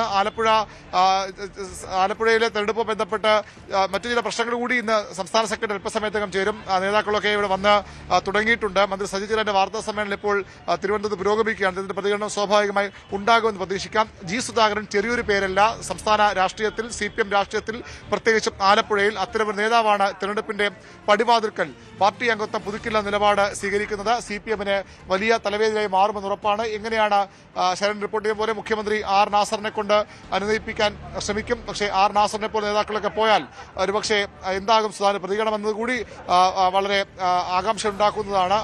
അത്രയധികം മുതിർന്ന നേതാവാണ് അദ്ദേഹം. പിണറായി വിജയനും MABക്കും ഒക്കെ അവർക്ക് സമകാലികനായ നേതാവാണ്. അതുകൊണ്ട് തന്നെ അത്തരമൊരു നേതാവ് ഈ ഘട്ടത്തിൽ പിടങ്ങി നിൽക്കുന്നത് CPM ഉണ്ടാക്കാൻ പോകുന്ന ആശങ്ക ചെറുതല്ല. അദ്ദേഹത്തിന്റെ ഘടകം ബ്രാഞ്ച് മാത്രമാണെങ്കിൽ അതിനും അപ്പുറത്തേക്കുള്ള രാഷ്ട്രീയ സ്വാധീനവും രാഷ്ട്രീയ സ്വീകാര്യതയുള്ള നേതാവ് തന്നെയാണ് ആലപ്പുഴയിലും സംസ്ഥാന രാഷ്ട്രീയത്തിലും ഇന്നും G സുധാകരൻ. യെസ്, അത് തന്നെയാണ് അരുൺ അവസാനിപ്പിച്ചെടുത്തത് നിന്ന് തന്നെ നമുക്ക് ശരണിലേക്ക് തുടങ്ങാം. അതായത് G സുധാകരൻ വെറും ഒരു പേരല്ല, 63 വർഷമായിട്ട് CPM-ൽ പ്രധാനപ്പെട്ട സ്ഥാനത്ത് നിൽക്കുന്ന ഒരു വ്യക്തിയാണ്. അതുകൊണ്ട് തന്നെ ഈ ഒരു ഇലക്ഷന്റെ പടിവാതിൽക്കൽ നിൽക്കുന്ന ഈ അവസ്ഥയിൽ G സുധാകരന്റെ ഈ ഒരു പിണക്കം അത് വല്ലാത്തൊരു തിരിച്ചടി തന്നെയാവും CPM എന്ന കാര്യത്തിൽ തർക്കമൊന്നുമില്ല. ഒന്നാമത് മത്സരിക്കാൻ വേണ്ടി തയ്യാറായി നിൽക്കുന്ന G സുധാകരൻ മത്സരിക്കാൻ താൻ തയ്യാറാണെന്ന് പാർട്ടി സെക്രട്ടറി MA ബേബിയോട് അറിയിക്കുന്നു. അതിനിടയിൽ തന്നെയാണ് MV ഗോവിന്ദനിൽ നിന്നും ഈ ഒരു മറുപടിയും കൂടി കിട്ടുന്നത്. അത് വല്ലാത്തൊരു ക്ഷീണം G സുധാകരൻ ഉണ്ടാക്കിയിട്ടുണ്ടെന്ന കാര്യത്തിൽ തർക്കമില്ല. R നാസറുമായി ബന്ധപ്പെട്ട അനുനയ ചർച്ചകളൊക്കെ നീക്കിയാൽ പോലും G സുധാകരൻ ഇതിന് വഴങ്ങുമോ എന്നൊരു പ്രധാനപ്പെട്ട ചോദ്യം കൂടി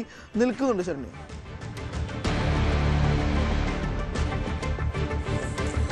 തീർച്ചയായിട്ടും. അതായത് മുതിർന്ന നേതാക്കന്മാരെ കൈകാര്യം ചെയ്യേണ്ട രീതി ഇതാണോ എന്നുള്ള ചോദ്യമാണ് വളരെ പ്രസക്തമായുള്ളത്. കഴിഞ്ഞ ദിവസം ജി സുധാകരൻ ഒരു മാധ്യമത്തിന് നൽകിയ അഭിമുഖത്തിൽ അദ്ദേഹം അത് കുറച്ചുകൂടി അദ്ദേഹത്തിന് ഉണ്ടായിട്ടുള്ള പ്രശ്നങ്ങളെ സംബന്ധിച്ച് സൂചിപ്പിക്കുകയുണ്ടായി. അതായത് 70 കഴിഞ്ഞാൽ അല്ലെങ്കിൽ 72 കഴിഞ്ഞാൽ അറവുമാടുകളെ പോലെ കൊണ്ട് അറുത്ത് വിൽക്കാനുള്ളതാണോ ഇത്രയും നാൾ പാർട്ടിക്ക് വേണ്ടി പണിയെടുത്ത ആളുകളെ എന്നതുള്ള ചോദ്യം ജി സുധാകരൻ ഉന്നയിച്ചിരുന്നു. അത്തരത്തിൽ പ്രായപരിധി മാനദണ്ഡം എന്നുള്ള ഒറ്റ കാരണത്തിന്റെ പേരിൽ അറവുശാലകൾക്ക് കൊടുക്കാനുള്ളതാണോ തങ്ങൾ എന്നുള്ള ചോദ്യം ഉന്നയിക്കുമ്പോൾ തന്നെ തീർച്ചയായും ജി സുധാകരൻ എത്രമാത്രം അതൃപ്തൻ. കഴിഞ്ഞ 5 വർഷക്കാലയളവിൽ ഉണ്ടായിട്ടുള്ള സംഭവ വികാസങ്ങൾ അത് സംസ്ഥാന നേതൃത്വം ജി സുധാകരനുമായുള്ള വിഷയങ്ങൾ പരിഹരിക്കാൻ ശ്രമിക്കുമ്പോഴും ആലപ്പുഴ കേന്ദ്രീകരിച്ചുള്ള ഒരു സംഘം അത് ജി സുധാകരനെ പോലെയുള്ള ഒരു മുതിർന്ന നേതാവിന്റെ കൈപ്പിടിയിലേക്ക് ഒരിക്കലും അദ്ദേഹത്തിന് ഒരു മടങ്ങിവരവോ അല്ലെങ്കിൽ പാർട്ടിക്കകത്തൊരു സ്വാധീനം ചെലുത്താനുള്ള ഒരു അവസരമോ ഉണ്ടാവരുത് എന്നുള്ള രീതിയിൽ അത് ഒതുക്കി തീർക്കുന്നത് നമ്മൾ പല ഘട്ടത്തിൽ കണ്ടതാണ്. ഏറ്റവും ഒടുവിലായി സംസ്ഥാന നേതൃത്വം ഇടപെട്ടുകൊണ്ട് തെരഞ്ഞെടുപ്പിന് ചുമതലയുള്ള കോർ കമ്മിറ്റിയായ 6 അംഗ കമ്മിറ്റിയിലേക്ക് ജി സുധാകരന്റെ പേര് സംസ്ഥാന നേതൃത്വം തന്നെ ഇടപെട്ട് കൊണ്ടുവന്നിരുന്നു.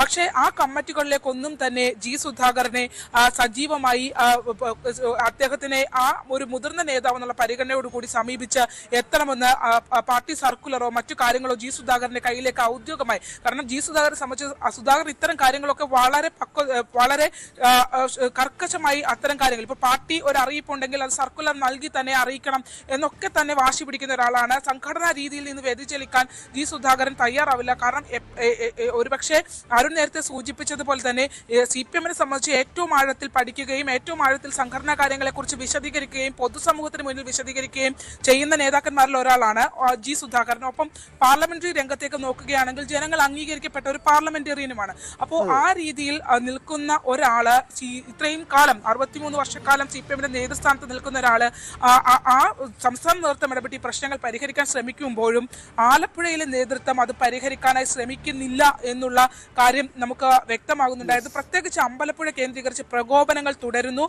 പി രാജീവ് അടക്കമുള്ള നേതാക്കന്മാർ ജി സുധാകരനെ വീട്ടിലെത്തി കാണുന്നു. ഒപ്പം തന്നെ കഴിഞ്ഞ ദിവസങ്ങൾ പാർട്ടി അഖിലേന്ത്യാ സെക്രട്ടറി MA ബേബി നേരിട്ടെത്തുന്നു. എന്നിട്ടും കഴിഞ്ഞ ദിവസം നടന്ന ചടങ്ങിൽ നിന്നും അദ്ദേഹത്തിന്റെ ശിലാഫലകം നീക്കം ചെയ്യുന്നു. ചരിത്രത്തെ മറവ് ചെയ്യുന്ന പാർട്ടിയിൽ നിന്നും മാറി നിൽക്കുകയാണോ എന്നൊരു ചോദ്യം നിൽക്കുകയാണ്. സ്ക്രൂട്ടണി ഫോം പൂരിപ്പിക്കാൻ ജി സുധാകരൻ തയ്യാറായില്ല. ലക്ഷ്യം വെക്കുന്നത് എന്താണ്? MV ഗോവിന്ദന്റെ പ്രസ്താവനയാണോ എന്നുള്ള നിർണായകമായ ചോദ്യം നിൽക്കുകയാണ്. കോൺഗ്രസ് നേതാക്കളൊക്കെ ജി സുധാകരനെ അനുനയിപ്പിക്കാൻ ശ്രമങ്ങൾ നടക്കുന്നുണ്ടെങ്കിൽ പോലും അതത്ര എളുപ്പമല്ല എന്നുള്ളത് തന്നെ VV അരുൺ സൂചിപ്പിക്കുന്നത് പോലെ തന്നെയാണ്. എന്തായാലും തെരഞ്ഞെടുപ്പിന്റെ അവസാന പടിക്കൽ ഇങ്ങനെ നിൽക്കുമ്പോഴേക്കും ജി സുധാകരന്റെ ഈ പിണക്കം എന്താണ് സൂചിപ്പിക്കുന്നത് എന്നുള്ളത് നമുക്ക് കാത്തിരുന്ന് കാണാം. മറ്റൊരു വാർത്തയിലേക്ക്. അന്തിമ സ്ഥാനാർത്ഥി പട്ടികയ്ക്ക് രൂപം നൽകാൻ CPM. ജില്ലകളിൽ നിന്നുള്ള സ്ഥാനാർത്ഥി പട്ടിക CPM സംസ്ഥാന സെക്രട്ടേറിയറ്റ് ഇന്ന് പരിശോധിക്കും. വിജയം ഉറപ്പില്ലാത്ത ഇടങ്ങളിൽ മാത്രം 2 ടേം നിബന്ധനയിൽ ഇളവ് നൽകാനായിരുന്നു സംസ്ഥാന സെക്രട്ടേറിയറ്റിന്റെ നിർദ്ദേശം. എന്നാൽ ചില ഉറച്ച സീറ്റുകളിലും ടേം നിബന്ധന ഒഴിവാക്കണമെന്ന് ജില്ലകളിൽ നിന്ന് ആവശ്യമുണ്ട്. സ്ഥാനാർത്ഥി നിർണയത്തിന്റെ പൊതുമാനദണ്ഡങ്ങൾ തീരുമാനിക്കാൻ CPI സംസ്ഥാന നേതൃയോഗങ്ങളും ഇന്ന് ചേരും. രാവിലെ സംസ്ഥാന സെക്രട്ടേറിയറ്റും ഉച്ചയ്ക്ക് ശേഷം സംസ്ഥാന എക്സിക്യൂട്ടീവുമാണ് ചേരുക. സ്ഥാനാർത്ഥി നിർണയത്തിൽ 2 ടേം നിബന്ധന കർശനമാക്കാനാണ് തിങ്കളാഴ്ച ചേർന്ന സംസ്ഥാന സെക്രട്ടറിയിലെ ധാരണ. അരുൺ ചേരും വിശദാംശങ്ങളുമായി. അരുൺ, ഈ 2 ടേം നിബന്ധന അതിന് കർശനമായിട്ടുള്ള നടപടികൾ അതെങ്ങനെയായിരിക്കും പോവുക?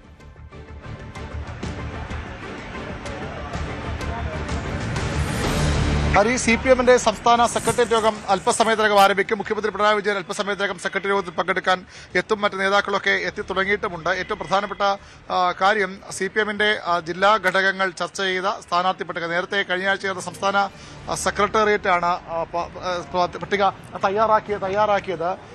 ഇപ്പോൾ CPM general secretary MA baby ഇവിടെ എത്തുന്നത്. ഈ ജി സുധാകരൻ മെമ്പർഷിപ്പ് പുതുക്കാൻ തയ്യാറായിട്ടില്ല, വലിയ അതൃപ്തിയിൽ അദ്ദേഹം എന്ന് പറയുന്നത് എന്താണ്? അങ്ങനെ എന്തെങ്കിലും മെസ്സേജ് കിട്ടിയിരുന്നു? നിങ്ങൾ പറഞ്ഞപ്പോൾ കേട്ട കാര്യം എനിക്കറിയുള്ളൂ.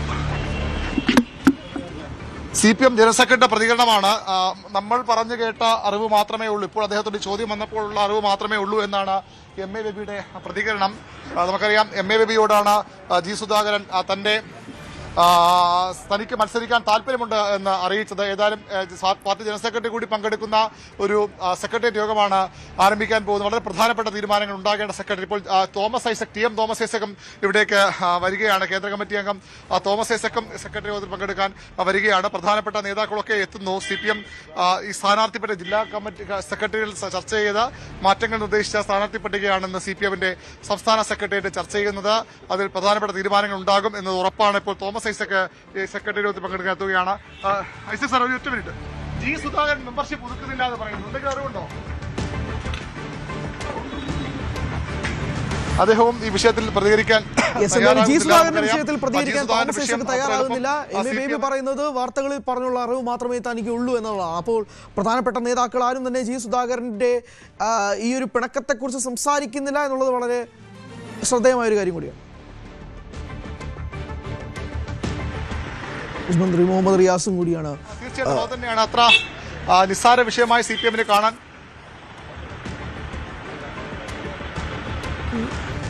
എന്തായാലും മുതിർന്ന നേതാക്കൾ ആരും തന്നെ പ്രതികരിക്കുന്നില്ല എന്നുള്ളത് വളരെ ശ്രദ്ധേയമായ ഒരു കാര്യം കൂടിയാണ്. അരുൺ, തിരക്കിയെങ്കിൽ പോലും പ്രധാന നേതാക്കളൊന്നും സംസാരിക്കുന്നില്ല. കെ ശൈലജ, പ്രതികരണങ്ങൾ പ്രധാനപ്പെട്ട നേതാക്കളിൽ നിന്നും ഉണ്ടാകുന്നില്ല എന്നുള്ളത് തന്നെയാണ്. എന്തായാലും ഏറ്റവും പ്രധാനപ്പെട്ട ഒരു വാർത്തയാണ് ജി സുധാകരൻ്റെ ഈ ഒരു പിണക്കം എന്ന് പറയുന്നത്. 63 വർഷമായി CPM-ൽ പ്രവർത്തിക്കുന്ന അംഗം എന്തുകൊണ്ട് സ്ക്രൂട്ടണി ഫോം പൂരിപ്പിച്ചില്ല എന്നുള്ള പ്രധാനപ്പെട്ട ചോദ്യം നിൽക്കുന്നു. പുതുക്കുന്നില്ല എന്നുള്ളത് വളരെ പ്രധാനപ്പെട്ട ഒരു ചോദ്യം കൂടിയായിട്ട് നിൽക്കുന്നതാണ്. എന്താണ് ജി സുധാകരൻ്റെ ഈ ഒരു പിണക്കത്തിൽ കാര്യം? MV ഗോവിന്ദൻ്റെ പ്രസ്താവനയാണോ എന്നുള്ളതും വളരെ പ്രധാനപ്പെട്ട ഒരു ചോദ്യമായിട്ട് നിൽക്കുകയാണ്. എന്തായാലും 9 മണി വാർത്ത പൂർണ്ണമാകുന്നു. ഇനി ന്യൂസ് ട്രെൻഡ്സ് കാണാം. നമസ്കാരം.